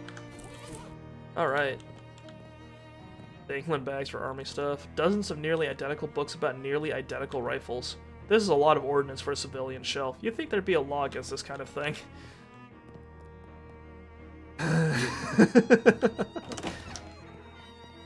Cola Wars. Do you like open the tab of the can of soda? Is that like the equivalent to unpinning a grenade? This alley is where Jessica said the speakeasy was. You weave between the various trash cans and piles of uncanned trash until you reach a serious-looking door. A little panel slides open near the top of the door, and narrowed eyes regard you through it. Password? Fiddlesticks? Okay, come on in, but you better not be a pro-he. I'm not. Speak easy, friend. Don't bother him, he's bouncing. Oh, the fish guys. Wait, aren't those the fishermen from the Watchful Eye basement? You're so used to not thinking about where things go once you put them in a tube. Hey, remember me from the tube? Beat it, bud, we're off the clock. I didn't realize you could talk. I can talk about anything you like. Dickens, Flaubert, the Brontes. What can you tell me about Dickens? I think his books are too long. Agreed. What can you tell me about Flaubert? I think his books are too long. What can you tell me about the Bronte? I think their books are too long. What books are the right length? None. Okay, this was helpful. Enjoy your drinks. A milky-eyed sot. Talk to him. He turns his head towards you and smiles. Buy him a drink. After a few moments and a few sips, he clears his throat and speaks. They try, but they'll never dam up the flow. I see. I think I see. Buy him a drink. After a few moments and a few sips, he clears his throat and speaks. In jovial places, joyful hearts beat beneath the floorboards. Alright. Buy him a drink. After a few moments and a few sips, he clears his throat and speaks. For those who can read them, the signs are there. Here. Right here. In this very room. Alright. Distilled to its essence, a lake is just a valley abandoned. Alright. That probably results in something eventually, but I'm not going to mess with it. He looks up as you approach, but doesn't stop shaking. He grins. Hello, baby. Welcome to Oliver's place. My name's Musa. Whatever you say, baby. Are you Oliver? Oh, heck no. I'm Fancy Dan, the cocktail man. Pleased to meet you, Dan. Hey, do you happen to know what time it is? Perhaps because you have a watch on you? Sorry, baby. The only one around here who carries a pocket watch is the owner, Oliver Gluck, and he left about an hour ago to pick up our latest shipment of hooch. From who? From whom, baby? Before I was Fancy Dan the cocktail man, I was Fancy Dan the English teacher. Sorry. From whom? From the mob guys we always get it from. Where's the handoff? Fancy Dan smiles. The old refrigerator factory. I see. How do I get there? Dan grabs a cocktail napkin and hands it to you. Thanks? Oh, wrong napkin. Here. He takes that napkin back and grabs a different one with a couple of icons scrawled on it. Take the napkin. Napkin? You got an item. Ocean City napkin map. This crude map of Ocean City has been hastily scrawled onto a cocktail napkin. We're here behind Murray's store on Plunkett Street, so if you go out of the alley and head straight for the edge of the napkin, you can't miss the factory. So we got Plunkett Street and the fridge factory. You now have a map of the area. You can open it by clicking the map icon in the top right or by hitting M. Thanks, Dan. Don't mention it, baby. Want a drink for the road? First one's on the house. Sure. What do you have to drink around here? Beer. I'll have a beer then. Excellent choice. Keep things simple. Bartender pours you a beer. Bottoms up. You drink the beer. You've had better beer, but you've definitely had worse beer. +5 to maximum HP. You fortified your resolve with a pint of beer. Alright, let's go. This guy doesn't care about anything except the bass line. This lady seems to be dancing to a different song than the other people. This guy has been infected with Charleston fever. These people are obviously on a first date and you shouldn't bother them. This lady is making ethereal music with spirit-filled glasses. Some weird symbols are carved into one of the floor tiles. Interesting. It's weirdly responsible for this illegal poison dispensary to have a first aid kit. You got an item, Gauze Pad. The best aid is often the first one. Restores 5 HP and removes bleeding. And an activated charcoal briquette. All the curative powers of activated charcoal now in a convenient pillow shape. Restores 5 HP and cures poison. You just eat the charcoal. Yeah, the player piano trills a tune. There's a door here. It won't budge. Must be barred shut from the other side. Outstanding. Alright, we've got a map. So we're on Plunkett Street. We've got the fridge factory. Space to wander. Oh. A hobo nods pleasantly as you pass and tips his battered hat to you. Howdy, feller. My name's Brendan Mott. I ain't been able to find any work in town. Any chance you could spare 5 meat so's I could buy some caviar? I'd be real grateful. Caviar? Not just, say, a sandwich? Well, aim high, I figure. I don't know what I'd call 5 meat caviar, but it isn't aiming high. Sure. Here you go. Thanks a heap, feller. You're a real good egg.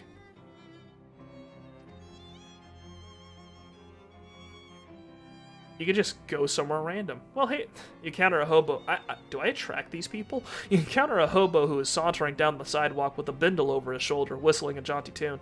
Well, hey there, fella. Aren't you Musa? I'm Uther Rodriguez. Hi. How do you know my name? Oh, we hobos are a tight-knit little community. When someone's been helping us out, word gets around. Oh, well, that's nice. A little creepy, but nice on balance. Why don't you come visit our camp? We'd be glad to have you. Well, where is it? Well, you just head down 12th Street till you see the lot where the old hardware store used to be, and then you take a... You know, this'll be simpler if I just mark it on your map for you. Yes, please. He takes out a pencil stub and marks a cluster of little boxes on your map. Come on by any old time. Sure. Alright, adieu. Well, we know... We found the hobo camp. While meandering the streets of Ocean City, you encounter a man carrying a medium-sized piece of luggage. Not brief enough to be called a briefcase, but unsuitable as a suitcase for more than 2 suits. Hey there, friend. You look like someone who appreciates a fine pair of pants. Do I? What does that even look like? Astute, discerning, even, dare I say it, perspicacious. I have never met anyone who dared to say that word before. Listen, I have got a pair of pants here that is going to knock your socks off. What?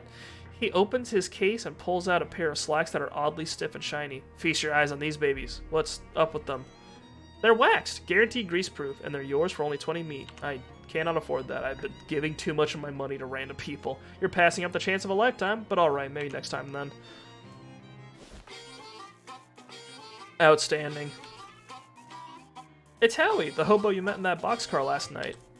Hey there, Howie. How's it going? Well, hey, if it isn't Musa. Nice to see you again. Looks like that rumor you heard about a hobo camp turned out to be on the level. Oh, sure, the old hobo code is pretty trustworthy as a general rule. You're pretty good on that harmonica, Howie. Thanks. You want to know my secret? Sure. Have only one hobby and all the time in the world to practice it. Ha! Aha. Leave. This guy's in a state of washboard-induced ecstasy. Excuse me? Wow, you're really going to town on that washboard. Yep, I love the fast staccato rhythm it makes. It is pretty good. I bet someday there'll be fancy electrical machines that do it really good. Till then, though, folks call me Washi, by the way. Hi, Washi, I'm Musa. Actually, I've got nothing to ask. Sorry about that. Hey, no problem here. There's a shut-eye boxcar. Probably shouldn't mess around in here. You'll wake people up. Okay, so that's just for sleeping people, I guess. Grub. Amazing. This guy's really jazzing up the place. Hi there, I'm Musa. Howdy, they call me 52 Teeth Thompson, or just 52 for short. Huh, is that because of the 52 white keys on a piano? Nope. Ask about his piano. Wow, it's lucky that they happened to find a piano for the camp. Oh, I brought this baby with me. On foot? How? Well, it took a few trips. Okay. Due to supply chain difficulties, the grub car is currently BYOG. Condiments are still available to camp residents. There are ample condiments, but you don't feel right taking any. So the grub car is bring your own grub. That makes sense for a homeless camp. It's Gus, the guy you met in the rain when you arrived at Plunkett Street. Hello, Gus. Why, hello there. Musa, I believe it was. That's right. Always a pleasure to have another run-in with a friendly acquaintance. It's nice that the rain cleared up. It is nice. I do enjoy the rain, but I also enjoy dry clothing. So you're the kind of guy that's comfortable in any sort of weather, huh? Yes, I do my best. Can't stop a rain cloud by crying, after all. And in fact, when you get right down to it, pretty much anything that happens to a person can be considered weather of a sort. Huh, that's real philosophical. Old Gus says if you can find the pleasure in any circumstance, then you'll never be a sufferer of misfortune. Gosh. Cryptography. A telegram. Or telegraph. The one thing these notebooks have in common is that you do not understand any of them. A bewildering array of partially redacted nonsense. You don't even understand the titles of these books, much less their contents. This device seems to have music coming out of it. You cannot begin to fathom what this contraption is for. A hobo is flipping through a worn book, occasionally stopping to check the strange machine next to him and pencil some notes in the margins. Hi there. Oh, hello. You must be new here. I don't think I've seen you around before. Yeah, my name's Musa. Pleased to meet you. I'm Letters McCabe. Is there anything I can assist you with? Why do they call you Letters? I'm an expert in microcryptography, aka hobo code. Are you familiar with it? Nope. What's that? It's a system of pictographic elements that can be written unobtrusively on walls or carved in defense posts, etc. They are traditionally used by hobos to leave messages for other hobos, to mark a house where the occupants are charitable, for instance, or to warn of a vicious guard dog, that sort of thing. I'm working on expanding the system for more general communication purposes. That's pretty interesting. Is there anything I can assist you with? What's the book you're reading? It's a hobo code manual. I can teach you the basics if you'd like. Sure, that sounds useful. You spent 10 minutes or so going over the basics of hobo code with Letters. He teaches you some of the most common glyphs. If you'd like to know more, just ask any hobos you meet. They're honor-bound to assist new learners. That's the hobo code. You are a level 1 student of the hobo alphabet. Neat, thanks. Is there anything I can assist you with? What's with all this stuff in your room? Stuff is a little overbroad of a topic for conversation. Feel free to point out any particular object you want to ask me about, though. I'm always happy to be informative. Good, see you later. What about this thing? This is an old naval radio encryptionograph from the Cola Wars. I'm trying to modify it to work with hobo code. That sounds hard. Yes, it wasn't designed to handle a pictographic writing system, that's for certain. But if I can get it to work, it should be very secure. Interesting. Hey, Letters, what's the deal with this? It's a ham radio. What's it for? Listening to stuff about ham. Gotcha. Hey, Letters, what's this thing? That's a teletype machine that we salvaged when they shut down one of the local post office branches for cutbacks. We've patched into the local telegraph network so we can communicate with some of the other hobo communities. Ugh. Between this and the naval cipher thing, this is some heavy-duty equipment you've got here. Yes, well, I'm not at liberty to discuss it in detail, you understand, but secure lines of communication are going to be quite important if Johnny's plans are going to come to fruition. Well, now I'm intrigued. Sorry, you'll have to talk to him about it yourself. Okay, then. What are all these books? Manuals for various types of codes and ciphers. The Visionaire, Beaufort, treaties on several variations of columnar transposition, the classic German mix-up code, and so on. Interesting. There's a few books on old pictographic languages in there, too. Fascinating stuff. Well, it's all Greek to me. Say, Letters, what's with this poster? Those are some general-purpose hobo code glyphs I'm working on. There's a bunch of them that are blacked out, though? Yes, well, they're still experimental, so I decided it would be wisest to take some precautions. One more thing. Hey, Letters, what's this contraption? That's just radio. Oh, right.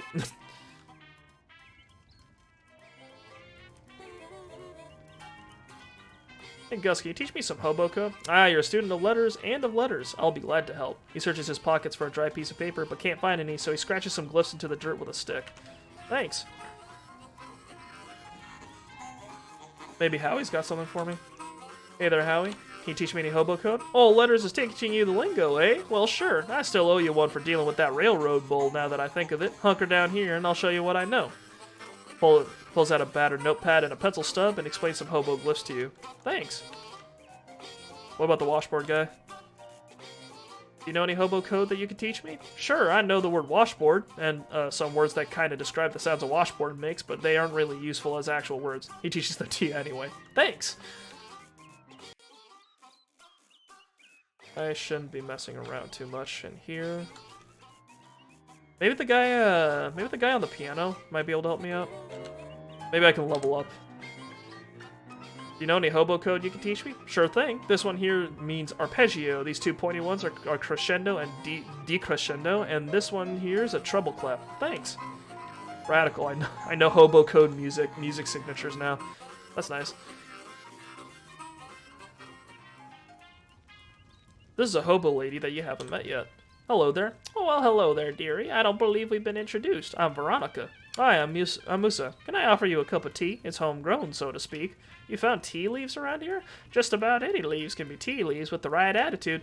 Oh, I'm fine. Thank you, though. I like your hat. Why, thank you. I grew it myself. The flowers? The whole thing. I'm trying to grow some socks as well, but they're much trickier. I can imagine. Can you teach me any hobo code? Certainly, dear. In fact, I think I still have my notes from when I was learning it myself.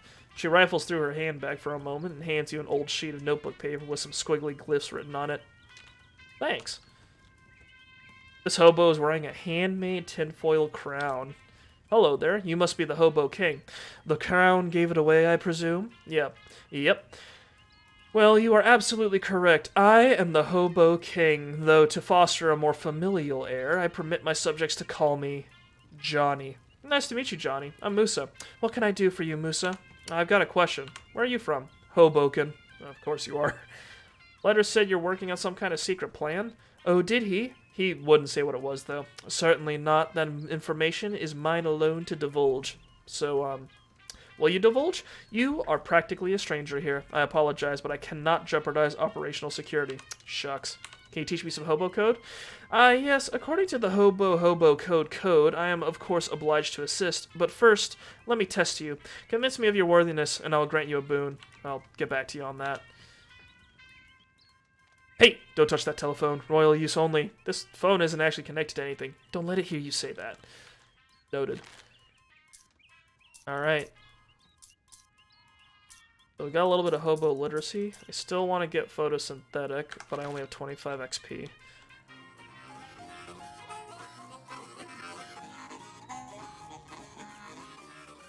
Alright, we should probably get to the fridge factory, I guess. As you're walking, Gabby strikes up a conversation. So you are new in Ocean City? Your first time at it? That's right, yeah? What thinks have you got of it? Well, to be honest with you, it seems a little run down. Yes, Gabby understands you. It was much nicer before an economy happened. Lots of people, very excitement. Oh, have you seen the boardwalk yet? It's like a cat wearing pajamas. What? It has games there and a future teller. Well, that does sound like a cat wearing pajamas. Better go check it out. Yeah, let's make a detour. I like tootling around. You're not sure if the lamppost is holding up the hobo or vice versa. Hi there, I'm Musa. Well, hey there, pleased to meet you, Musa. I'm Dusty. I can see that. Yep, I meet a lot of new people in my travels, so I got my name embroidered on my shirt for convenience. So, what are you up to? Oh, nothing much, just hanging around. I was gonna run a 3-card Monty down here on the boardwalk, but that didn't pan out. Why not? Well, there's a fella already running a game down the way, and I prefer not to step on his toes, just as a matter of professional courtesy, you see. I see. And also because carnies get real scary about that kind of thing, and I ain't looking to be murdered anytime soon. Any way I can help? Well, that's real kind of you. I was thinking of looking for a different corner. Can you spare a nickel for a cup of joe to get my feet moving? Sure. Thanks, pal. You're a real good egg. She gives you a jaunty wave and wanders off. I was kind of hoping she'd teach us some more hobo code, but I guess not. Tony Fiasco Hat Photographer. As you enter, the photographer, who is busily adjusting a complicated-looking camera on a tripod, gestures to a nearby wastebasket without looking around. If it's more bills, there's my inbox. Hello? Oh, you ain't the jumpin' Jehoshaphat. Baby, where you been all my life? Excuse me? That face! That's exactly the face I've been looking for. It's perfect. Thanks, I've grown rather attached to it myself. Hey, you're funny too. Baby, I love you. You're incredible. Listen, do you know who I am? The sign on your roof said Tony Fiasco Hat Photographer. That's right, baby. That's exactly right. And soon I'm gonna be the biggest hat photographer in the city, no, the country, no, the world. But there's something I need first. A face? A portfolio. And you know what I need before I got a portfolio? A face. Your face, baby. Well, I don't say no. Don't you dare say no, baby. Listen, it's easy. All you gotta do is stroll in here wearing a hat, and all I gotta do is take a photograph of that hat, and then we're both gonna be rich. Rich? Rich! Me with my portfolio, and you with the 30 meat I'm gonna pay you for every picture. Huh. Well, gotta be different hats, though. Gotta be a different hat every time. I can't pay you nothing for the same hat twice. Got it? Okay, how about this hat? What is that, an uncursed fedora? Perfect, I love it. Click. Here's your meat, baby. Spend it in good health and come back soon, okay? Okay. Have any other hats? I don't think so. Yeah, just the one.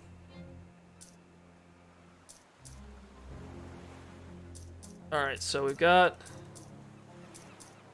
picked up a lot of stuff. What does it take to learn the 5 mysticality? I see.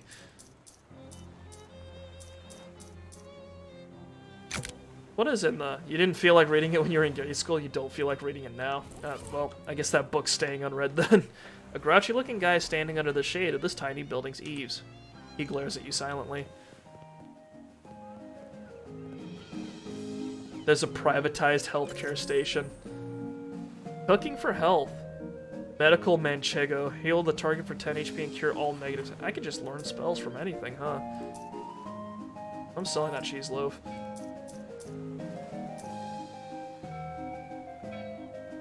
Good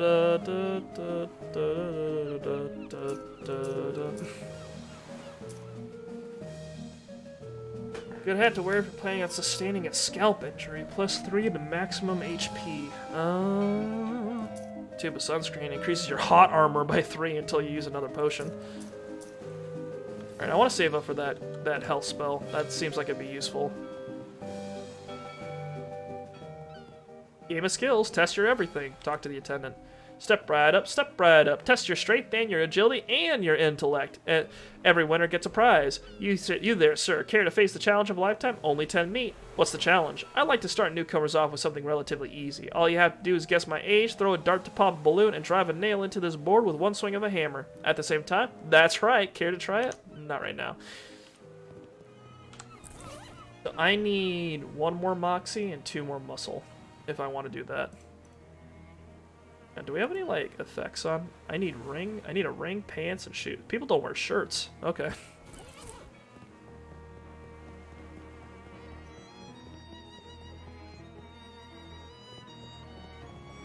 If you're bored of the boardwalk, you can always walk away. Just show me the map. Let's go to the fridge factory. On your way to where you're going, you happen to notice a guy across the street. In particular, you notice that he's sitting on top of a mailbox. He notices you too and extends his hand toward you for a handshake. You call out across the traffic. Hi! You realize I'm about 30 feet away, right? Yeah, but I can't leave the mailbox. Sometimes I regret my curious nature, but I guess I'll ask anyway. Why can't you leave the mailbox? Come over and I'll tell you. Okay. That is not across the street. That's halfway across town. There's a mailbox here, with a guy sitting on top of it. The guy reaches down from his purse to shake your hand. Hi, I'm Marvin. Hi, Marvin, I'm Musa. What are you doing up there? A stunt. Stunt? It doesn't seem particularly stunty. You're just sitting there. Yeah, but I've been sitting here for 7 months, 15 days, 9 hours, and 41 minutes. Why? Why? It's a stunt. Okay, but are you protesting something or trying to attract attention to some kind of cause? Nope. Do you have money riding on this? Is it for a bet or a contest? Nope. I feel like you don't really get the concept of a stunt. I guess not. Say, would you mind helping me out with something? Sure. What's up? I've mainly been eating snackle cakes while I've been up here, and I'm out. Can you go grab some more for me? Snackle cakes? Oh, are you serious? I'll admit they're an acquired taste. And I guess nobody other than you wanted to acquire the taste of powdered milk mixed with sawdust with the nails still in it because Snackle Mills went out of business years ago. Yeah, but the shelf life on those things is incredible. It's what makes them so good for stunt rations. I got my supply from Hiram's Grocery down the street. Could you go pick me up some more? Yeah, okay, I'll be right back. It's a random stranger's door. Knock, knock. Who's there? Musa. Musa who? Musabacula. Sorry, I don't know anyone named Musabacula. Hang on. Knock, knock. Who's there? Agnes. Agnes who? There's no joke here. What about this one? Who's there? Ira? Ira... Nope. I thought this would be an opportunity to do like a knock, knock joke or something, but whatever. Gotta hear him. A well-dressed man flags you down. Excuse me there, my good chap. Might you have a match on your person? Nope. Well, that just won't do. What if you should have cause to set something alight in the future? Here, take one of mine. You got an item. Match. A reliable, if expendable, source of a very small amount of fire. The man tips his hat to you and scurries off before you can thank him. Okay. Hiram's Grocery. The store is not excited about the idea of you going through it. I need muscle. A filthy trash can. Dig through it. You know it. I got a single shoe. Is there a second one? There isn't a second one.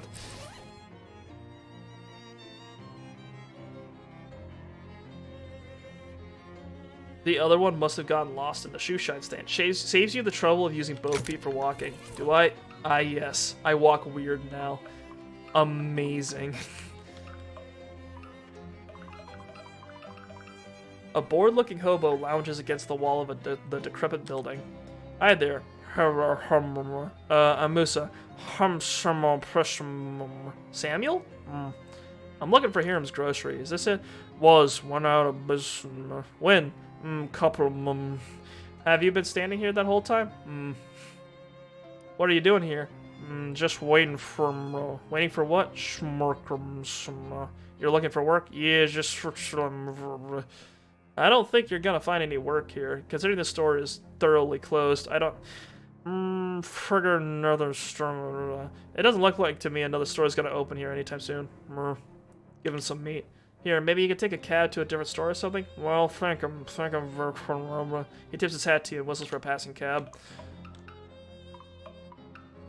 Do I have something that gives me... muscle?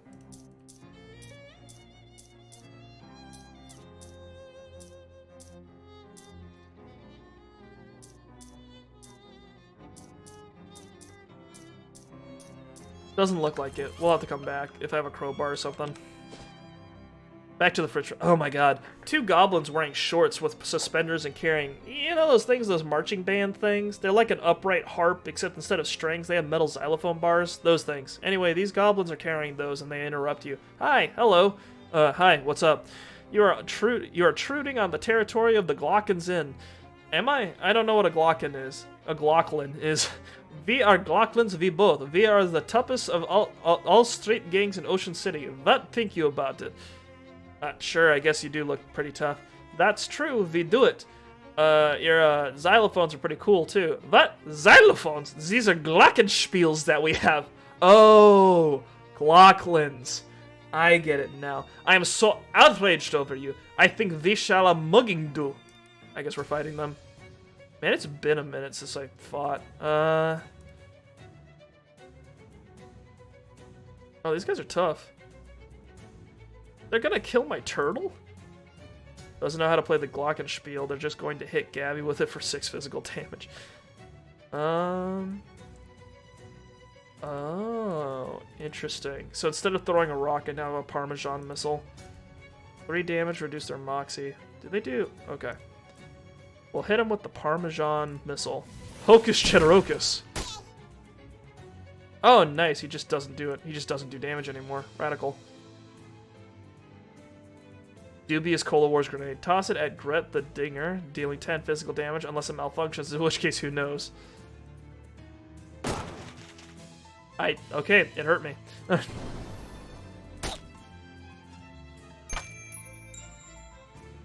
Oh, okay. Flap Slap. Gabby will slap Gret the Digger for 3 physical damage. This will end Gabby's turn. Gabby will heal all allies for 5 HP. This will end Gabby's turn. Or you can debug, end your turn without attacking. Homeboy's only got 3 health, so I guess we'll slap him. Outstanding work, Gabby. Oh. Thank you, Bert. I appreciate your assistance in this trying time. 5, 11. We can probably blast this guy all in one turn. Oh. This is so dumb. The good smackaroo. Oh shit. Oh, sorry guys. I just did not see that you guys were I did not see that you guys were chatting this whole time because my fucking UI was bugged. Okay, I see it now. Oh, sorry guys. Anywho, yeah. Oh shit. I just realized there's I just realized you guys have been chatting this whole time. Now I'm serious. It was completely blank until I clicked on the window. Anywho, hello.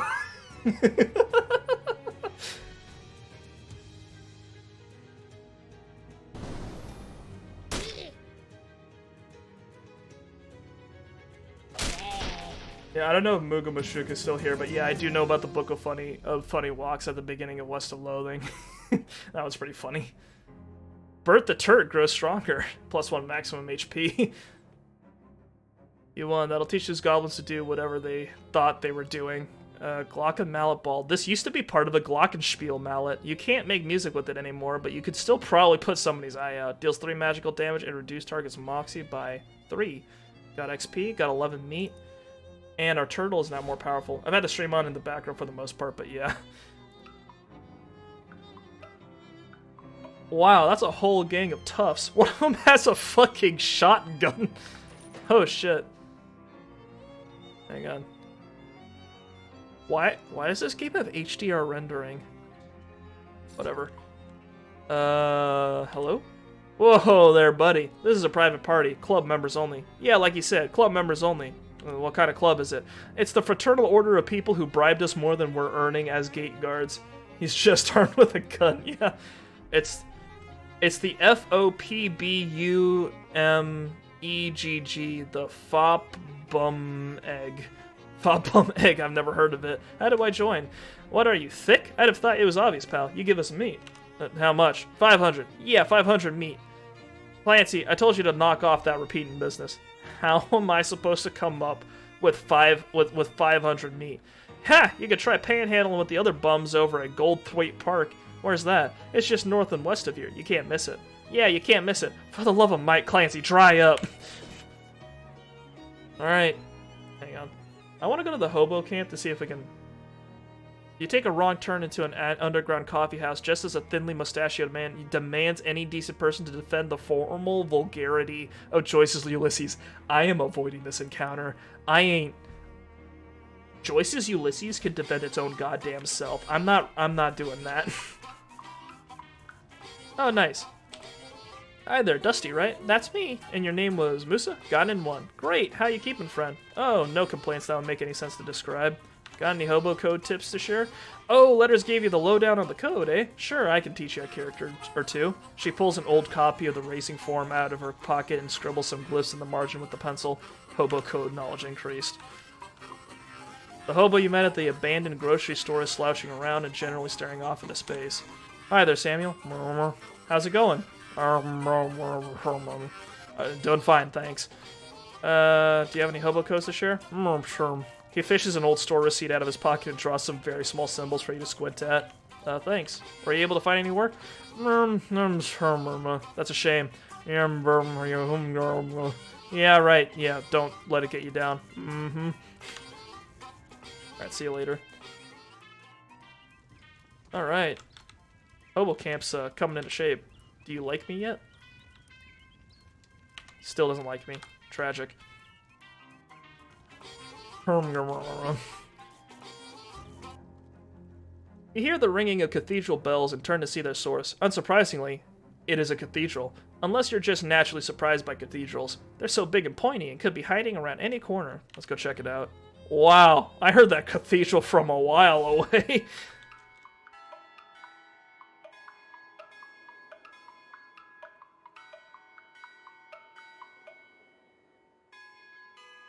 Is this Mary Had a Little Lamb?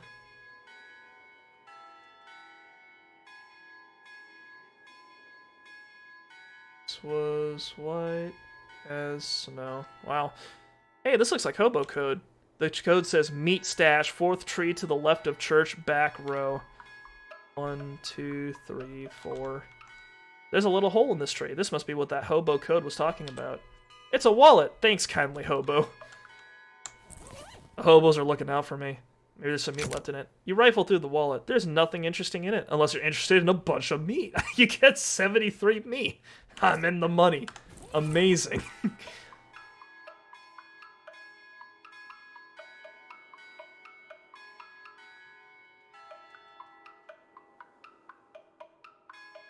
I look like I'm fucking possessed. I'm not sure if the people at the cathedral will appreciate that. I've got my big wide old eyes and I'm walking around on one leg. There's a hymnal in the back of this pew. Yikes. You got an item, unpleasant hymnal. There's something unsettling about this book of hymns. Maybe it's the fact that every instance of the word God has been replaced with some kind of weird shifting ink blot thing. Oh dear. Crack it open to deal your muscle and spooky damage. What's per fight? It's a vicar, who seems agitated about something. Hello there. Oh no, what am I going to do? I was going to ask if everything's okay, but plainly not. Oh, I'm sorry, I didn't see you there. Services are canceled for the moment. What's the matter? One of the urns has been stolen from our catacombs. Stolen? This tiny cathedral has catacombs? Well, it sounds nicer than basement. Are they particularly important ashes? A saint or someone? Oh my goodness, we wouldn't keep the relics of a saint in a little cathedral like this. Our urns are just the ashes of former vicars and community leaders and so on. But they're all important in their own way, and the bishop is due to arrive for an inspection soon. Funny how bishops always seem to be just about to arrive for an inspection somewhere. What? I'll look into it for you. Oh, thank you so much. Here, I'll unlock the door so you can have a look. Mind your step on the way down, please. Those stairs are old and steep. Alright.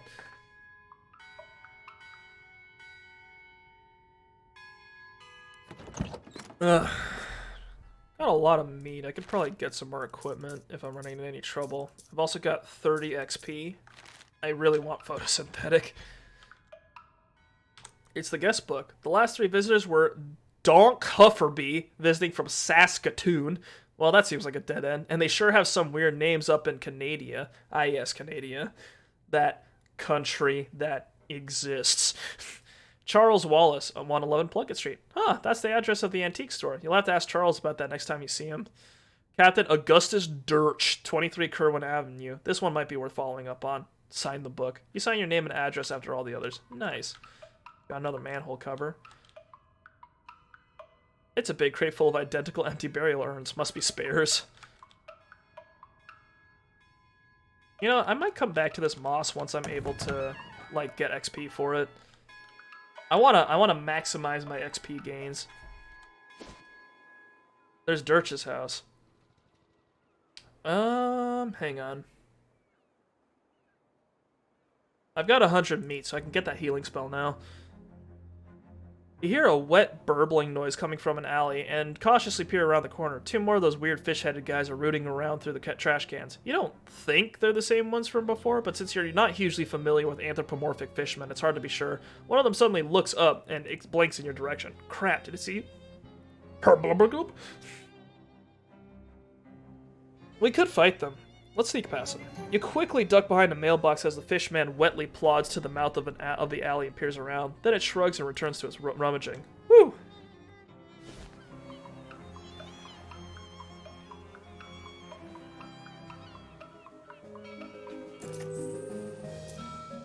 Looking for help. My cheese powers are expanding. You flip through the healthy cheese recipes and consider other ways in which cheese might be used for healthy purposes. You got a skill, Medical Manchego. There are still some advanced recipes in the back. If you read them, Medical Manchego will heal an additional 5 HP. Not right now. There are so many uses for XP in this game. The power of cheese. Wait, that's right. We never talked about. We never went to the fortune teller. 50 meat. Oh my god.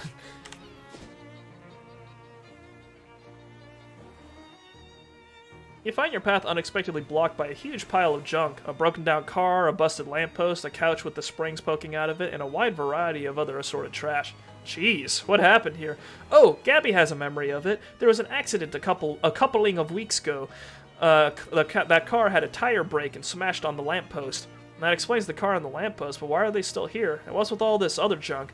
City trash takeawayers are all contractors now, and who wanted to pay for it? Nobody. So the car waits there, and people put junk there because that's the place where junk is. I guess we go around it. No, not in the street. That's dangerous. Look at that lamppost for what a car can do. Well, sure, but the traffic isn't bad right now, and here, it's not any problem. Gabby starts picking up junk and stacking it out of the way, clearing a path through the middle of the pile. Thanks, Gabby, but that's not really heave-ha! With a mighty shove, Gabby knocks the wrecked car over on its side and wrestles it into a parking spot. Wow. Haha, Gabby sure showed that car where a car goes. Woo! Gabby's muscle increases by 1. Yeah, if this antiques thing doesn't work out for you, you can get a job threatening to park people's cars for them. Continue on your way. Holy shit. This rock is steaming. Oh, interesting. Why do all the rocks in this yard have creepy glyphs painted on them? Weird. Oh, if I had the rock ability, I could mess around with these rocks. This rock has a date printed on it. November 10th, 1982. Okay, got it.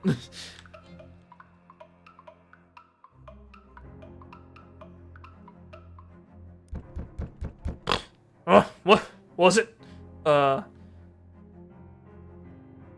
I'm the milkman. I've got your milk. I ain't drink that fat water. Get lost. I'm selling these fine leather jackets. Don't want any. Buzz off.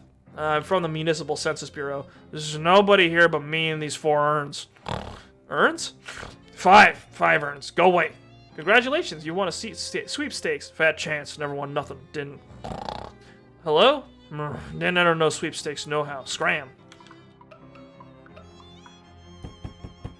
Alright. I do not have an option to engage with this man.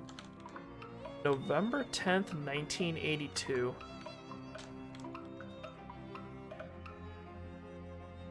Yeah, I also thought the milkman would get him.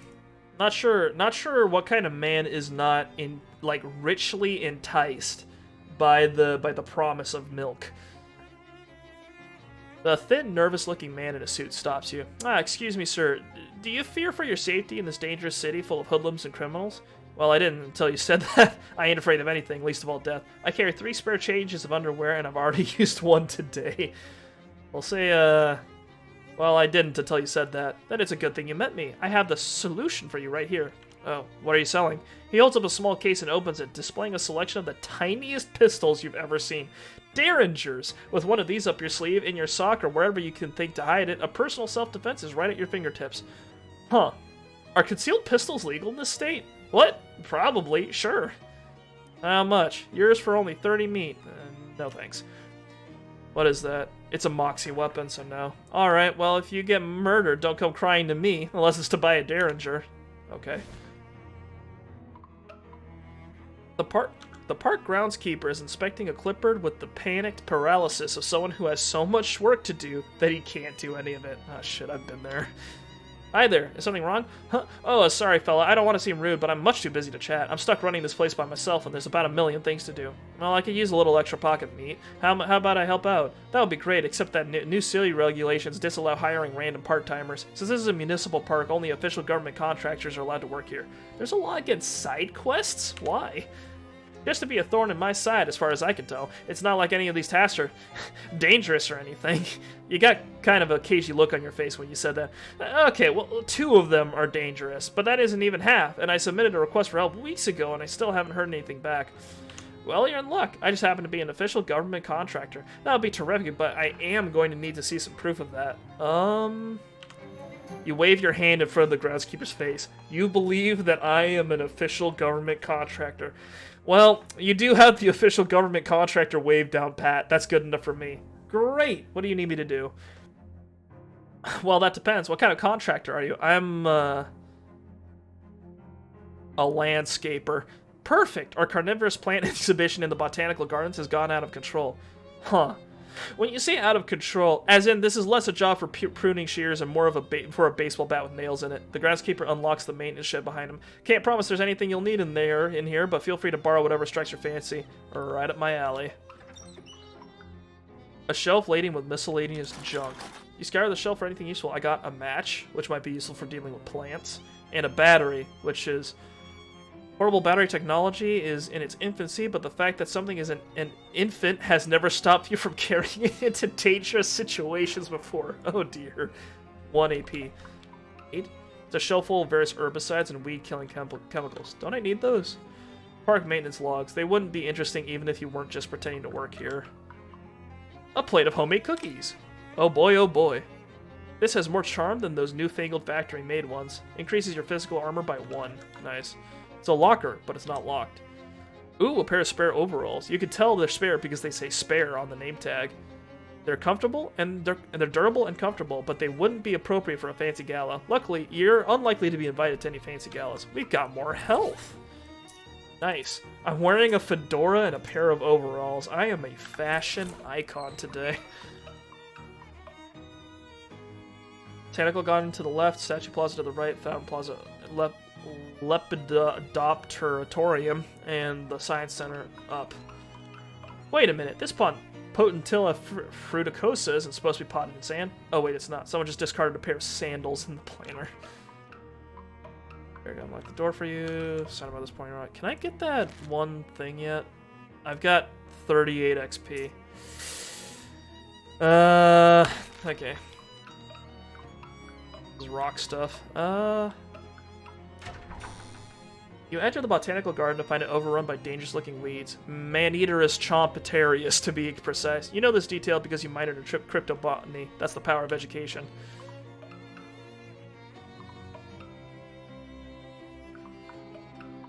Northern palm tree. Do not punch. E. Don't tell me what to do. A nervous-looking teen mans the tea counter. Buy some tea. Oh, that's useful. Didn't we need muscle for something? Hang on. Drank plants while looking at plants. Fabulous. Let's go to... Hang on, not Dirge's house. You see some super hardened sap oozing out of a wound in one of Ocean City's street trees. You chip off the hardest parts of the sap. The hardest part is the chipping. Impenetrable shellac. Some shellac comes from insects, but if you don't know that, it can come from basically anywhere. Hang on, let's go to Hiram's. Because I think if we get a little... If we have our extra muscle... Oh shit, we can collect more stuff. There's a pile of yellowish-white grit in the middle of the road. You catch a whiff of it and identify it as muscle corn. Must have fallen off a truck and then been run over by a series of different trucks. It's powerful stuff. You shouldn't let it go to waste. You carefully separate the corn from the asphalt. It's like separating wheat from chaff, but with a more modern spin on it. Powerful grit. Even though it's just an inert powder, you're still pretty sure it's going to bully you. Alright, let's huck some tea. You drink the tea. You have to chew on it a little bit, but you make it to the bottom of the cup in one piece. Fortifying. Powerful corn. Yank the boards up. Your bulgy biceps make short work of the boards. Going in. Oh god. This shelf is littered with various pieces of trash. You find a mercifully unopened tube of lip balm. If you wrap a candle in tin foil, it's just weird trash, but if you then print the words lip balm on the foil, it's a must-have consumer product. Increases sleaze armor by 1. Even mice would be disappointed with this shelf. An empty shelf. Unless. No, it's empty. Unless. No, it's definitely empty. But wait! Listen, it's empty. I promise. Fine. Oh, wait. What's this? What? What? Haha, just kidding. There's nothing. The counter is dusty and long abandoned. Search it. The register is empty unless you know someone who accepts mouse droppings as currency. What's behind the counter? You find an old invoice for a shipment from the Snackle Mills factory, which is marked as never having arrived. I fucking love this game. Me too, dude. Which is marked as never having arrived. The factory's address is listed. Ooh. Nothing but trash. The only thing left on this shelf is a pair of rusty tongs. I've got barbecue tongs. It deals hot damage! Equally symbolic of idyllic summer relaxation or flesh-searing carnage.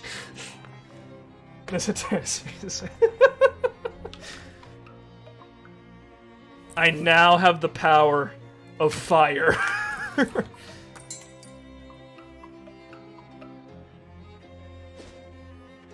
Snackle Mills. Excuse me there, my good chap. Might you have a match on your person? Sure, here you go. Yes, but I might need it later. No, which is a lie. I'm sorry, no, which is 2 lies. Or no, but also yes, which is a paradox. I kind of want to give this guy a match to see what he does. Oh, XP, hell yeah. Thank you kindly. This will be just the thing I need to ensure that something will be on fire at some point in the future. Godspeed, sir. This truck is laden with crates of snackle cakes, the worst snack food ever developed. Grab the case from Martin. You really take the cakes. Case of snackle cakes. It's a case of snackle cakes. They're the chocolate kind, which you never liked. Meant to be vegetable oil drums. A knobbly rock. This case is full of baking soda. The tarp is there to keep vinegar from getting into it. You can squirm through the loading dock door because it's slightly ajar. It looks like the abandoned factory has been occupied by one of Ocean City's various gangs of street hoodlums, namely the Doughboys. The Doughboys. They're hanging out here in their leather jackets and white aprons, bragging about their sourdough starters and using rude words like focaccia and son of a brioche. Or they were until you made that huge racket getting in here. Now they're staring knives at you and also pointing knives at you. And they're bread knives, which are serrated, so you really don't want to get stabbed with one. One of them just has a baguette. The Doughboys are clearly less aggressive than other street gangs in that they're glaring at you and muttering angrily to each other instead of already having attacked you. However, it's also clear that you aren't getting past them without a fight. These guys might obliterate me, because I don't know if I'm supposed to be here yet. Oh yeah, that's bad. There's 6 people here. Okay. 6 damage, 6 damage. Can't do what he was planning to do. Heal, heal, heal. Interesting. They literally have Doughboys. Hang on. So he deals 6 physical damage, which I assume is a muscle ability. They're dough babies. Oh my god. Hurl a ball of slimy dough for 6 sleaze damage, which... Okay. 5 damage, reduce the target's moxie by 3. We could lob the mallet ball at him. That reduces damage. It does. Then we can kill him. Oh my god, I've got pyromancy because of these tongs. Loaf bash.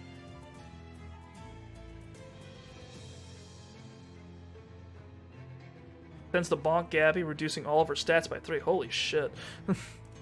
Dig the Tosser can't do what he was planning to do. Dough Baby wants to heal Dig the Tosser for 3. Heal Reneth. Owner has been defeated, so it has nothing to do. Oh, they're familiars for, like, the individual loaf guys. Okay. Interesting. Guess we'll slap the baby, because... Yeah. It's dead! Shrug, nothing to do. Okay, cool. We've cleared a good chunk of the place out.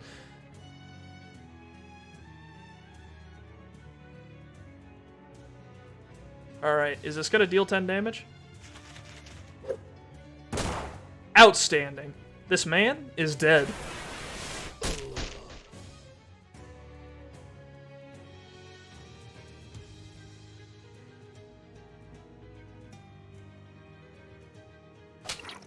It is a neat system. Sleaze damage. I can't believe there's sleaze damage. Alakaroke Fort. Alright. Looks like we've got a new master chef in this bakery, boys. You won. They should call you Too Much Soup because you just spoiled those cooks. Oh my god. Clammy dough glob. It has always puzzled you that bread is so pleasant, given how unpleasant its ingredients are when you mix them together. Nice. They really bet everything on those terrible snackle cakes. It's a little strange that this group of doughboys didn't immediately attack you when you're roughing up the other group for them. Maybe they don't like each other very much. This must be the boss's office, since it's the only office. Hey, shouts one of the remaining doughboys. Get away from that door, you muffin fork. Excuse me?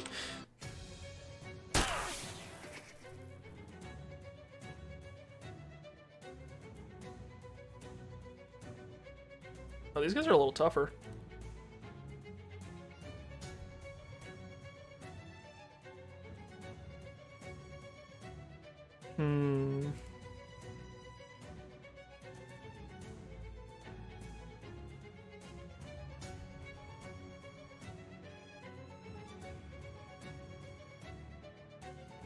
Okay, I'm just looking through the my options.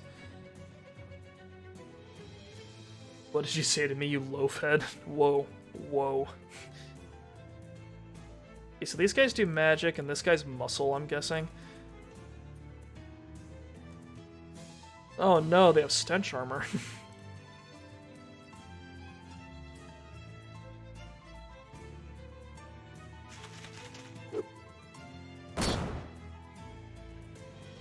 Tong.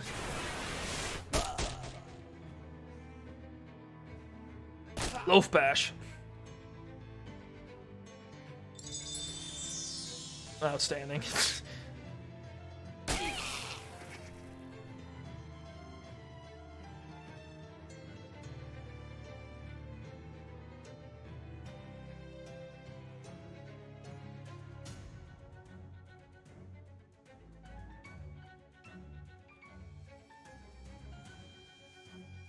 Alright, I'm not gonna finish these guys in one turn, so I'm gonna annihilate Hocus Stiltonicus, and then annihilate that one child.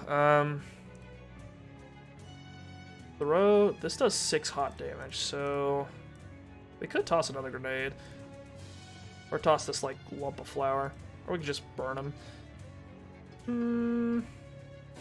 I do want to heal with Gabby's turn.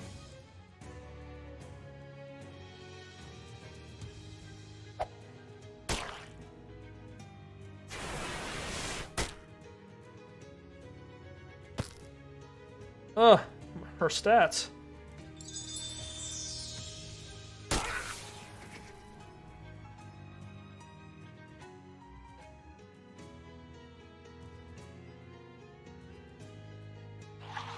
Zim zam provolone.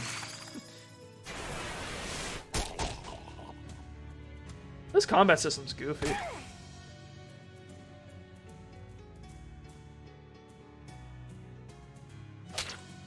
Oh no, oh right, her stats are down. Okay.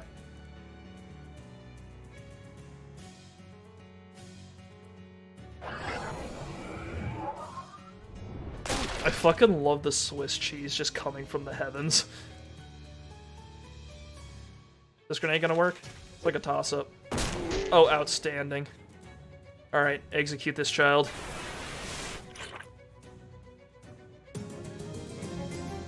You left those doughboys in the dust. I think it's flour. Alright. How much XP do we have? 53. Give me that XP from gathering. Oh. Alright, fellas. I am now a more powerful plant man. This shelf is laden with bags of expired flour. You painstakingly collect the least stale grains of flour from each bag and make one bag of good flour. Mana enriched flour. Ever since the advent of mass-produced magical flour, the cost of fire insurance has skyrocketed. This shelf contains a lot of chemicals that don't seem like they should be in food. Take some. You pour all of the chemicals into one jar, shake it up, and pocket it. You got an item: miscellaneous chemicals. Solutions? Precipitates? Tinctures? You bet. We've got a little bit of everything here. It's an arcane oven. Do some cooking. Oh, shit. What do you want to make? You have the following crafting materials: impenetrable shellac, powerful grit, and mana enriched flour. Oh my god. This is amazing. There's cooking. Iron pumpernickel, powerful grit, impregnable tack with the powerful shellac. You're all out of mana enriched flour, so you can't make any more fancy foods. And we can make the powerful grit into powerful grits for extra muscle. Excellent. I love it. Alright, so we've got the boss coming up. I did not become more powerful, but we'll see. We'll see how this goes. The leader of the doughboys, identifiable by the fact that he has a greasier hat and more rivets on his jacket than the other doughboys, if not by the fact that he's in the manager's office, doesn't notice you when you enter. He appears to be focused on several large piles of wet bread dough lying on the ground around him. Weird. You're interested in the history of the Ocean City baking industry. This shelf of receipts would be a treasure trove. You are not. The boss doughboy has not taken notice of you yet, but he's probably not so dense that you can get any closer to him before he does. Yeah, I think we're as tough as we're gonna get right now. What the? Who the hava are you? Introduce yourself. Hi there, I'm Musabacula, and you are? He scowls angrily, trying to decide between yelling at you to get out or bragging about himself. I'm Ross Doman Chabada, the best baker in this city. Nice to meet. Now get out.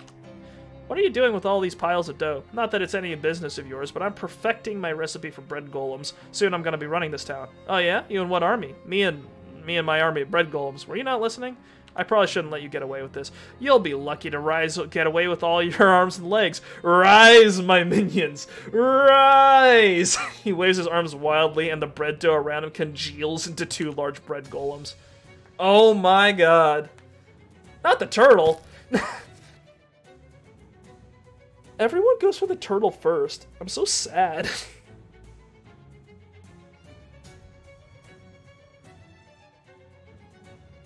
The bread golem intends to swap me for 6 physical damage.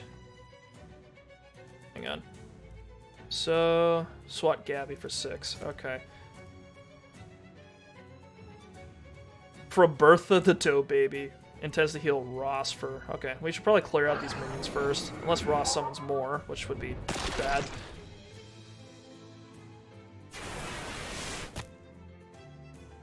The power of barbecues infuses me.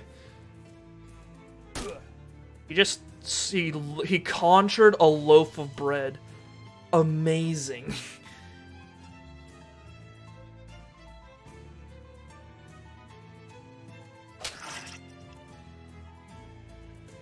Bread swat. Ouch. Oh! The HP regeneration. I love it.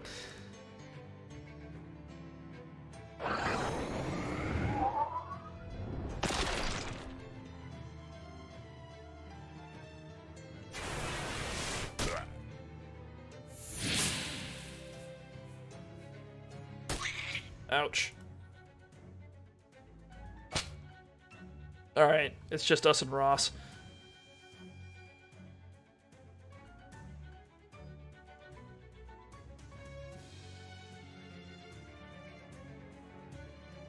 Oh, cool, I can heal Gabby too. Presto Monstero. Monstero. There we go. Okay, I'm digging the magic build. It's feeling good. I'm liking it. Also, a culinary combat is just a wonder to behold.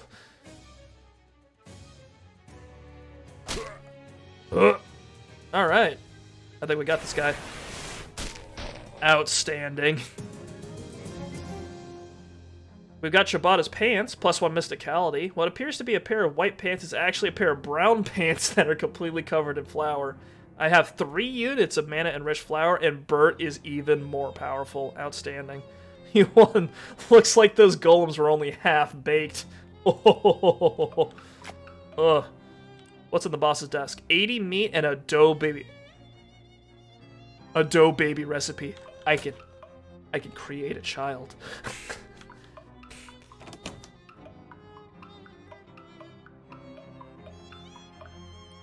This is everything cooking shows on TV wishes it could be. Bro, I would pay dollars to see fucking...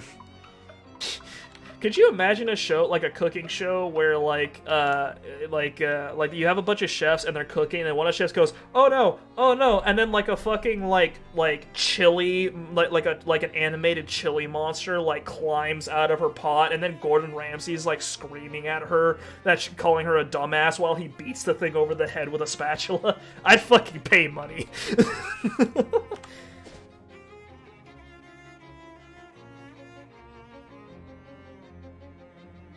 Okay. First of all, let's put on those spanking new pants. Hell yeah. Where do we go now?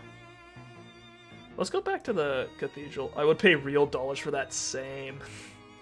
Oh, an elderly man with thick eyeglasses shovels up to you with a determined expression. Before you can react, he shoves some meat in your mouth. And shouts in your ear, Operator, get my worthless son on the line. Mister, I'm not a payphone. That's what the last payphone said, and I'm not buying it. Let me talk to my first slugginer son. I'm sorry, sir, the line is busy. Please try again later. Probably gabbling with one of his floozy girlfriends. He shuffles away angrily. Blech. I was not ready for an old man to shove his meat in my mouth.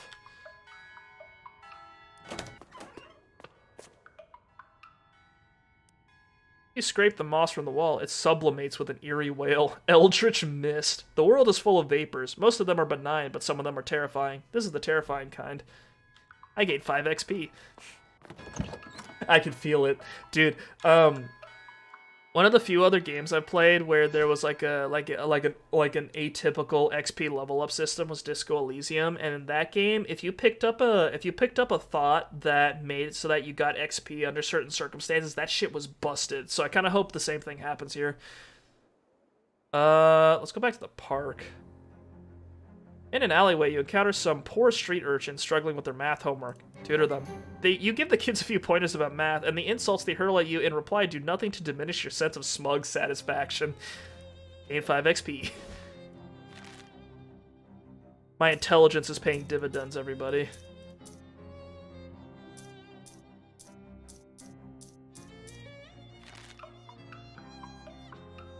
Alright. Let's grab these sandals. You're coming with me, shoes. Sandals. This footwear is made out of highly compacted sand. You like taking long walks on them. Makes life a beach. I guess the shoes just change how you walk. What happens when you wear them? I love it.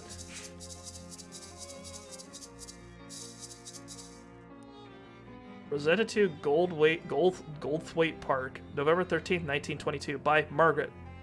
Ocean City Comptroller. A few of my favorite pointy rocks. The Salt Shaker shoes. I now leave an impression everywhere I go. Plain sword leaf. Ooh, one of them is ripe. Take it. Ripe. Take it carefully. You definitely harvest the dangerous leaf. I got a sword leaf sword.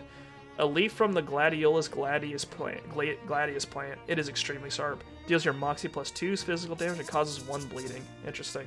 Northern palm tree. Do not punch. Don't tell me what to do. I'm dead. Ouch. Broken coconut. It's a broken coconut. You can't remember where you got it. +1 physical armor. Outstanding. It's a control system for the Botanical Garden's extremely complicated watering system. Northern beer barrel cactus. Note, beer removed due to prohibition. Alright, let's fight, fellers. Invasive plant intends to spit a seed at Gabby, dealing 5 physical damage. Intends to spray the area with spores, reducing your entire party stats by 2. That is bad.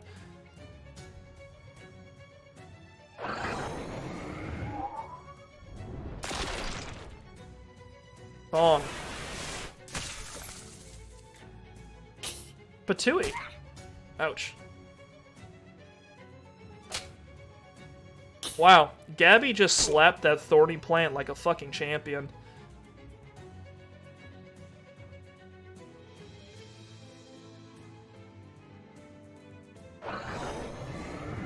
Behold the Swiss, the natural enemy of the plant, dairy. My man is powerful. I've got cheese, I've got barbecue tongs. No one will survive my kitchen. Wetlands Nasty Bramble, donated by a patron with no regard for the safety of the staff. Joshua Tree, named for its discoverer, David E. Tree. Eyegrass, caution, avoid prolonged eye contact. Highland Bone Bush, we are beginning to believe that this specimen was donated as a joke.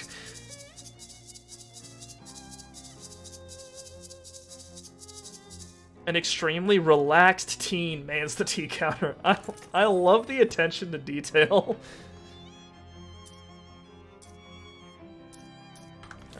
We're good. I don't want to spend too much money. Alright, I am done with those plants. I dealt with your botanical uprising. Well, good. Here's your official city payment. Thanks. Anything else you need done? Well, that depends. What kind of contractor are you? I'm an exterminator. Oh, great. We've got some real trouble at our Lepidopteratorium, your butterfly zoo. A bunch of horrible monsters got in, and I'm afraid they're going to hurt the butterflies. Some of them are rare and expensive. Can you describe these monsters? Nope. I very deliberately did not get a close look at them. This sounds awful, but alright. All these... Someone's been drenching these statues in feces. Statues.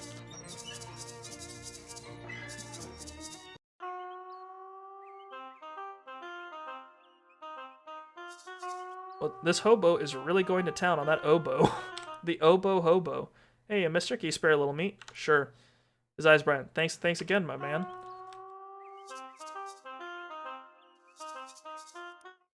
Hey there. Ah, okay. I'm if you give him 50. The main patch is locked. It's the butterfly zoo. That's a big insect. This giant cricket is messing with the water in the bird bath.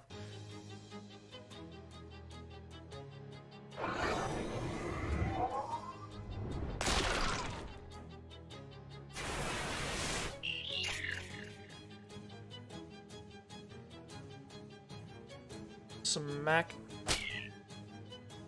Razor sharp chitin hurl. Immune to bleed. Gabby is so powerful. What the hell?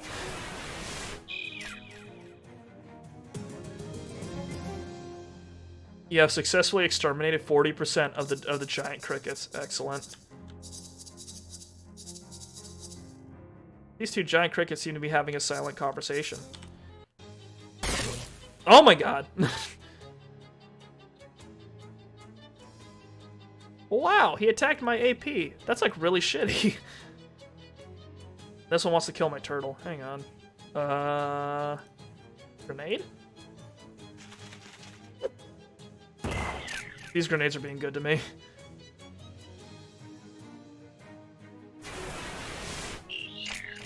Alright, that's 2 down.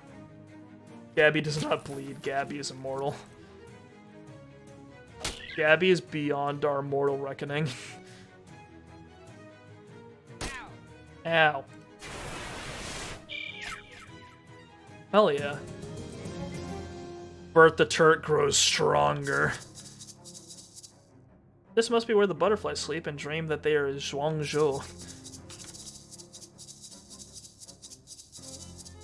Alright. Taken care of. Can I give this man more money? No. I got rid of the gross monsters in the Lepidodurbupium or whatever. Did you know that they were actually giant? I don't want to know what they were, thanks. I like to sleep at night. Here's your official city payment. I'm a plumber. Well, that's plumb convenient, haha. Nah. Our fountain stopped running because it requires a real specific water pressure, and the pressure we get in from the municipal water supply has gotten unreliable lately, so I need someone to go down and adjust it. I'll unlock the manhole for you. Okay. Wait, where's the... Okay, Fountain Plaza. Oh, there it is.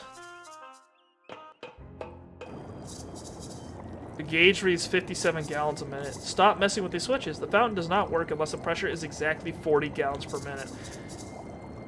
That's a puzzle. Okay. 57. Switch 1. Reduces by 50. Turn it back on. Okay, okay. Hang on. Give me a sec.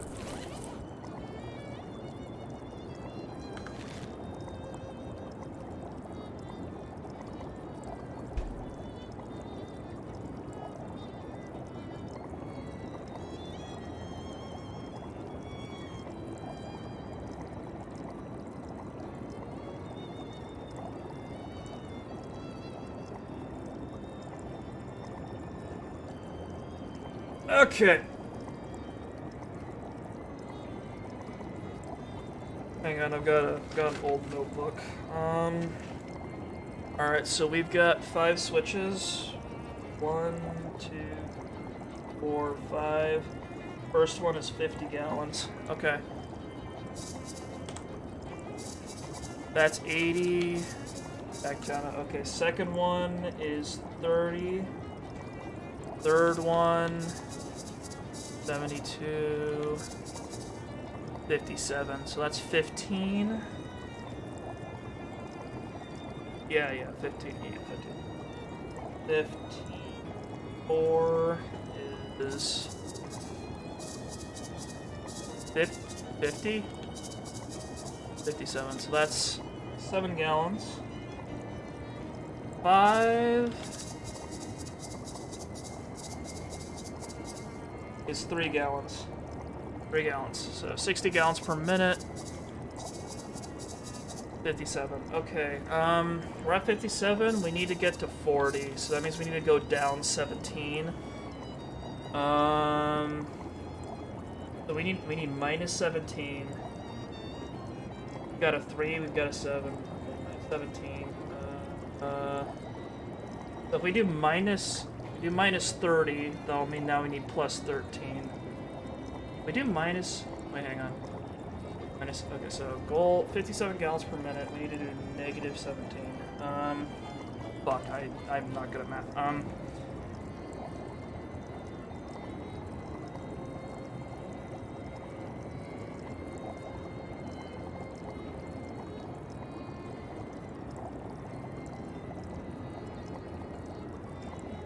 Hang on. Okay, so right now we're at plus 50.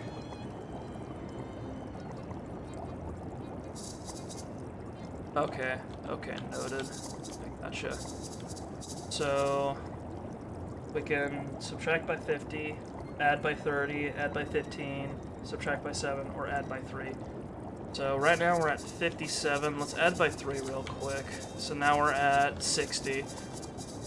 We could do... No, actually we shouldn't do that. We need to use the 7, so 7 down puts us at 50 gallons per minute. If we subtract by 50? No. We could just fuck around until we end up at something. 50, that would be plus 15. We could subtract by 50, which gets us down to 1 gallon per minute. That's a 15. It's up to 45. 45 plus 3 would put us at... No. Put us at 95. No. 30. Down to 15. This is confusing. Hang on. Let's just turn everything off. Okay, so now we're at 0. And we need to add up to 40, right? We could... That's fucking weird. I don't see how that works with these numbers.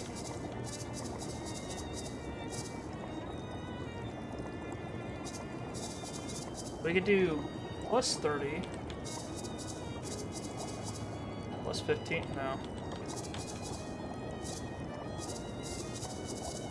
15. Puts us at 15 gallon. Put us up to 20. No. Oh, no, wait. We would just do 37 and 3. There we go. Sorry, that was obvious. Yeah, we're good, we're good.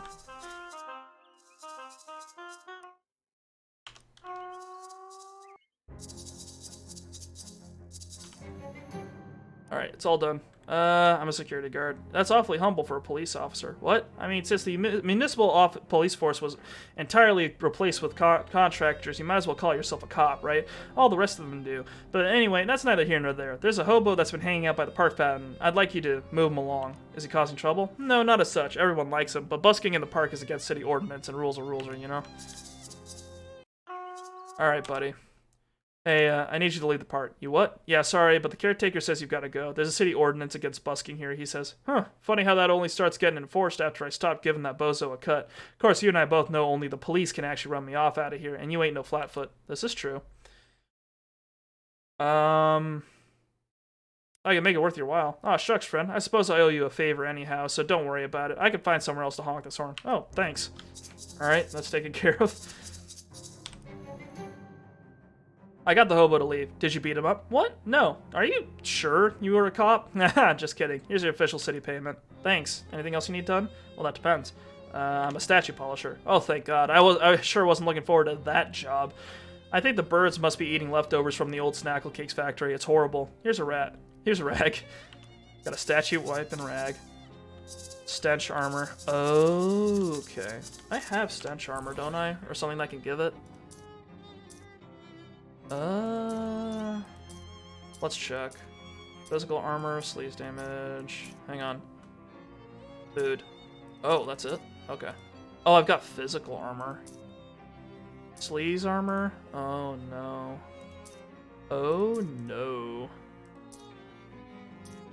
Okay, I've got every armor except for stench, so we're gonna have to figure that out.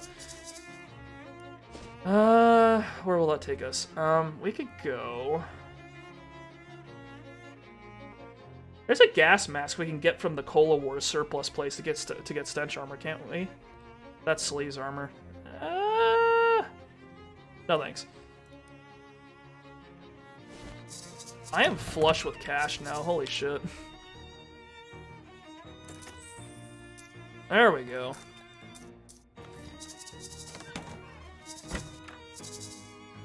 Actually, hang on. How much does the helmet cost? Oh, 90? That's not worth it.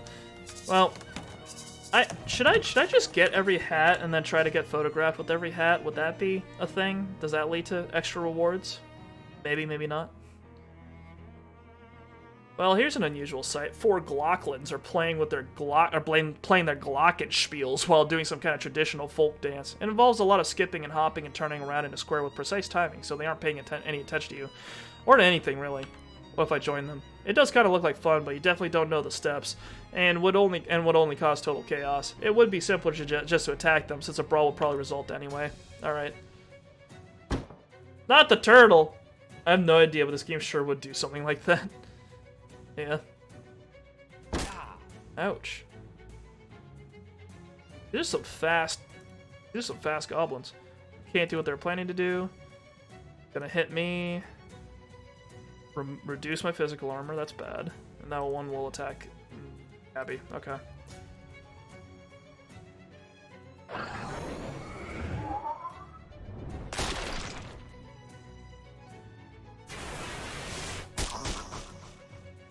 That's one down. I'll have Gabby emit her spores.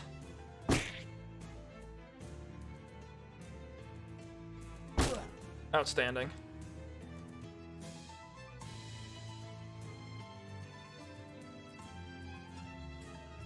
Alright, we've got one more grenade. Outstanding.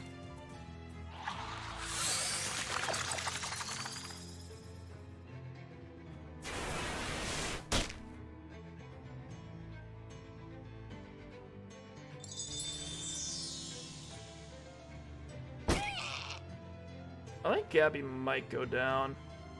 this next guy attacks her. So that's the downside. Yeah, there's a random chance it'll blow you up. We're done with all the grenades though now, so that means we can come back to the guy and finish up that side quest. Zimzam, mozzarella. Take out this guy. These tongs are incredible.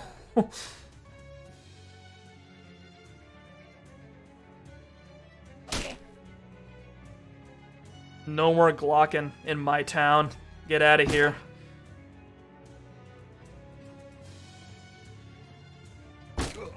You just gotta hit the keys with a mallet. There's no need to brutalize people. Like a monster.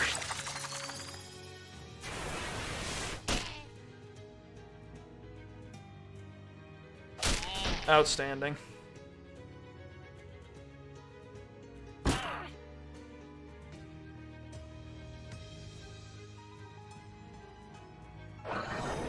I fucking...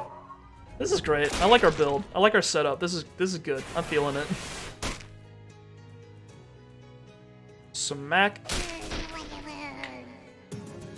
Alright, we are continuing our crusade against glockenspiels and the goblins that glock with them.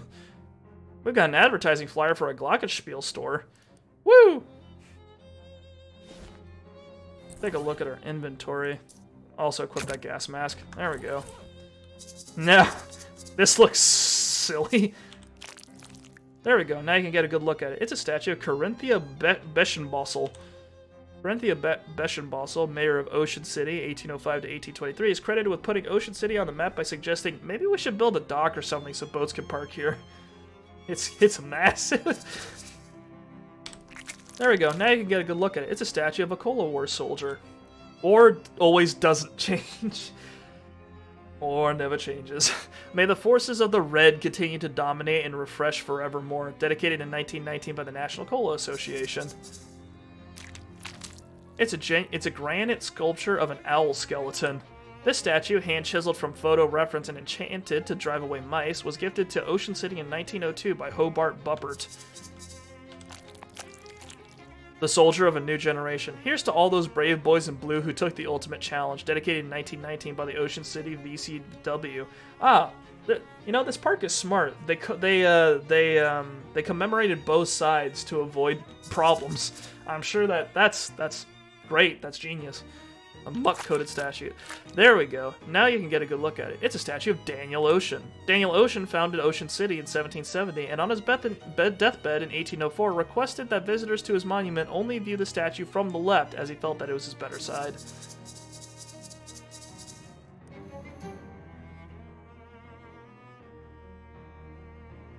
I got those nasty statues clean. Thanks for that amazing opportunity. No need to thank me. I was happy to provide an opportunity to a working stiff. Here's your official city payment. Thanks. The groundskeeper smiles at you. Thanks for all your help. Goldthwaite Park's looking ship-shape thanks to you. Here, take this for your trouble. It's been in the lost and found for years. If whoever lost it was gonna find it, they'd have found it by now. Thunder Ring. When you're wearing this, lightning always rides shotgun. Makes it dangerous to be near you in combat. That is rad as fuck. Like, that's not just funny, that's cool. Alright, we're gonna... I really like the fedora. I'm just gonna equip that, I'm gonna be honest. Alright, we've cleared out Snackle Mills. I guess there's nothing for it but to go to the fridge factory. Would you like to purchase a set of encyclopedias? Here's a ring I want to own. Hell yeah. No. I thought you might say that. Understandable. But what if I told you this is no ordinary encyclopedia? Do you think that's something you're likely to tell me? So likely as to be certain. Step a little closer, would you? You take a step towards him. He opens his trench coat to reveal a set of dog-eared paperback books. This is no collection of boring facts. This is an encyclopedia of blue humor. A multi-volume collection of the lewd and lascivious. A trove of truly tasteless treasure. It's a set of books of dirty jokes? Precisely, and it's yours for the obscenely low price of 200 meat. This item will grant an upgradable sleaze armor perk. A set of dog-eared paperbacks filled with offensive jokes. Somebody must have carefully assembled this out of individual volumes found in filthy public bathrooms. Sure. Enjoy. He continues to stand there. Aren't we done here? What are you waiting for? I want to watch you read it. Slowly back away. I'm not messing with that.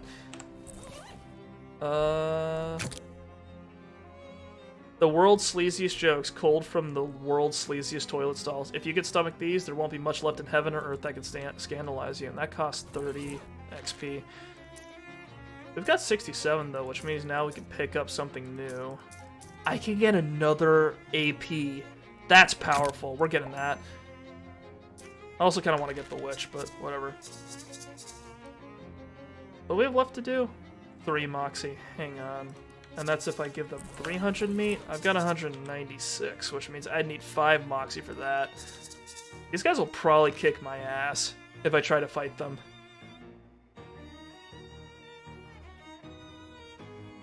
But I do 8 damage per turn. And I have 28 HP. There is a lot of them, that is true. Hang on. Sorry, my notebook just fell. I need to check something out real quick. Didn't we have the... We had a thing. A thing that I haven't read yet. Yeah, the dough baby recipe. This is a recipe for one of those little dough glob familiars the doughboys have. It calls for 3 cups of manna and rich flour mixed up with something called sandwich cream and baked in an arcane oven. Oh, okay. Sandwich cream. What the fuck? Hang on, let's go to Snackle Mills. Oh shit. On your way to wherever, you run into a cool guy wearing some cool sunglasses strutting down the avenue. Hey baby, what's happening? Hi. I can see you dig the shades. You've got good taste. The what? You like my sunglasses. Oh, gotcha. I don't think anyone calls them shades for at least another 20 years, though. I pride myself on being on the cutting edge. He flips open his coat, showing you rows of sunglasses inside. This is 2 people with coats full of goods that we met. Care to buy yourself a pair? For you, only 25 meat. Plus 1 Moxie. Wait. Oh, but it's an accessory, so it's on top. Yeah, sure. Looking good, baby. Nice doing business with you. And that's the last of the cash I need to square things up with Miss Brewster, so thanks for that, baby. Miss Brewster? She's the lady that runs the boarding house me and the other traveling salesmen stay at when we're in town. She's strict, but it's a nice place. Check it out sometime. Thanks for the tip. We can make haunted croutons with the Eldritch Mist. Or an Oblivion burger. Okay. Well, I want to save the mana and rich flour for making a dough baby. Do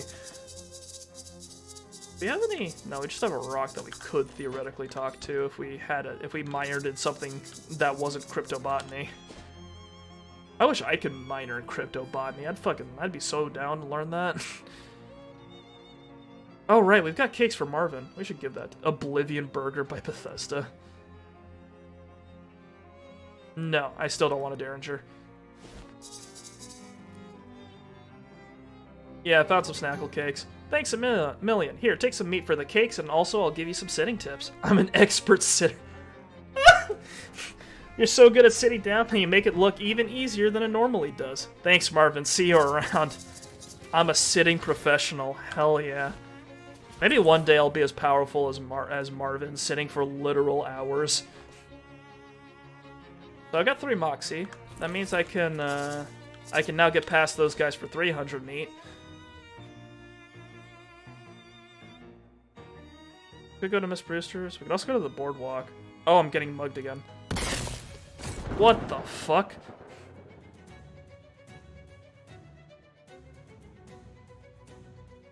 Hang on. Oh shit, the lightning ring hits my turtle too. Okay, did not know that.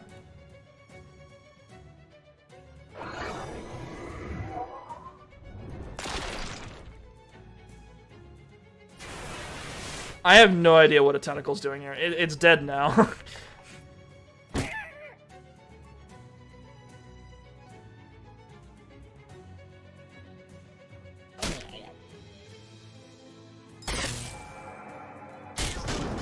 Oh my god, the ring!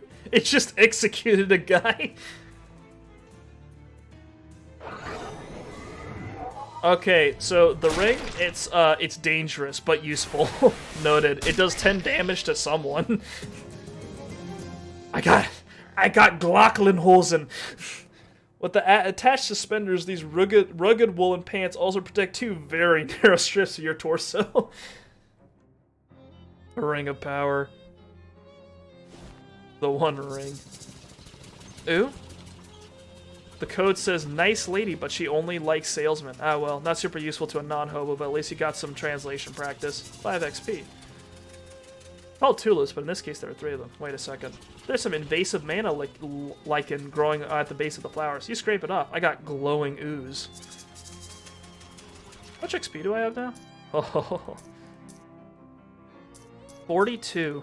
I can bewitch people. Also pick up something else. I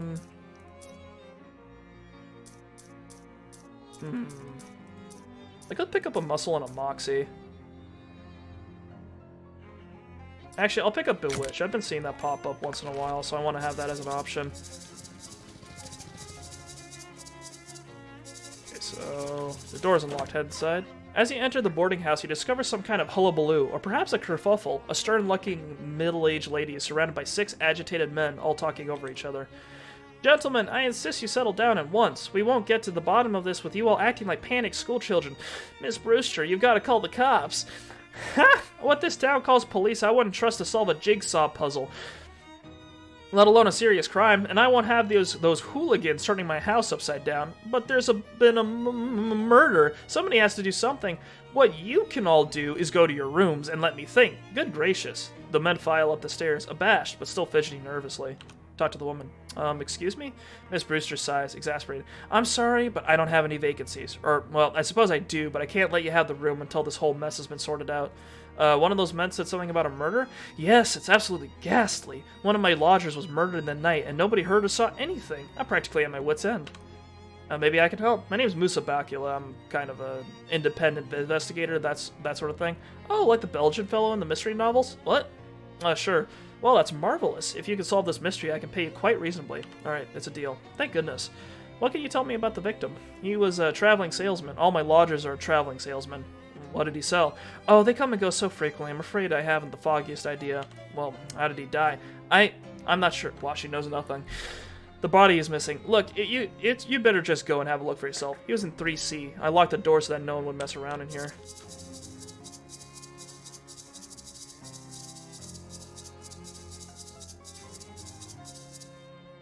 Do not use phone. I haven't made any progress on this main thing. Oh. Alright, actually, okay, so my phone just died. I think that's a good sign that we should call it for right now. It's a weird spot to end, but I think we've got a good start on this game, and I've been streaming for 3 hours, so it's a good time to end anyway. Anywho, this game's great. I'm having a ton of fun, and I hope you guys are too. I'm gonna close this out. So thank you very much for watching. I hope you had fun. I'm definitely having fun. And I hope it is an easy game to get caught up in, that's true. It's well written, I love it. But, yeah, tomorrow we'll be doing Far Cry 5. I think we're breaking into a new area there, so that'll be exciting. And, we will be, we'll be doing that at the same time tomorrow, and hopefully I'll see some of you then. But for right now, I am going to head out. So thank you once again. I hope you guys have a fabulous weekend, and hopefully I will see some of you tomorrow. Bye-bye.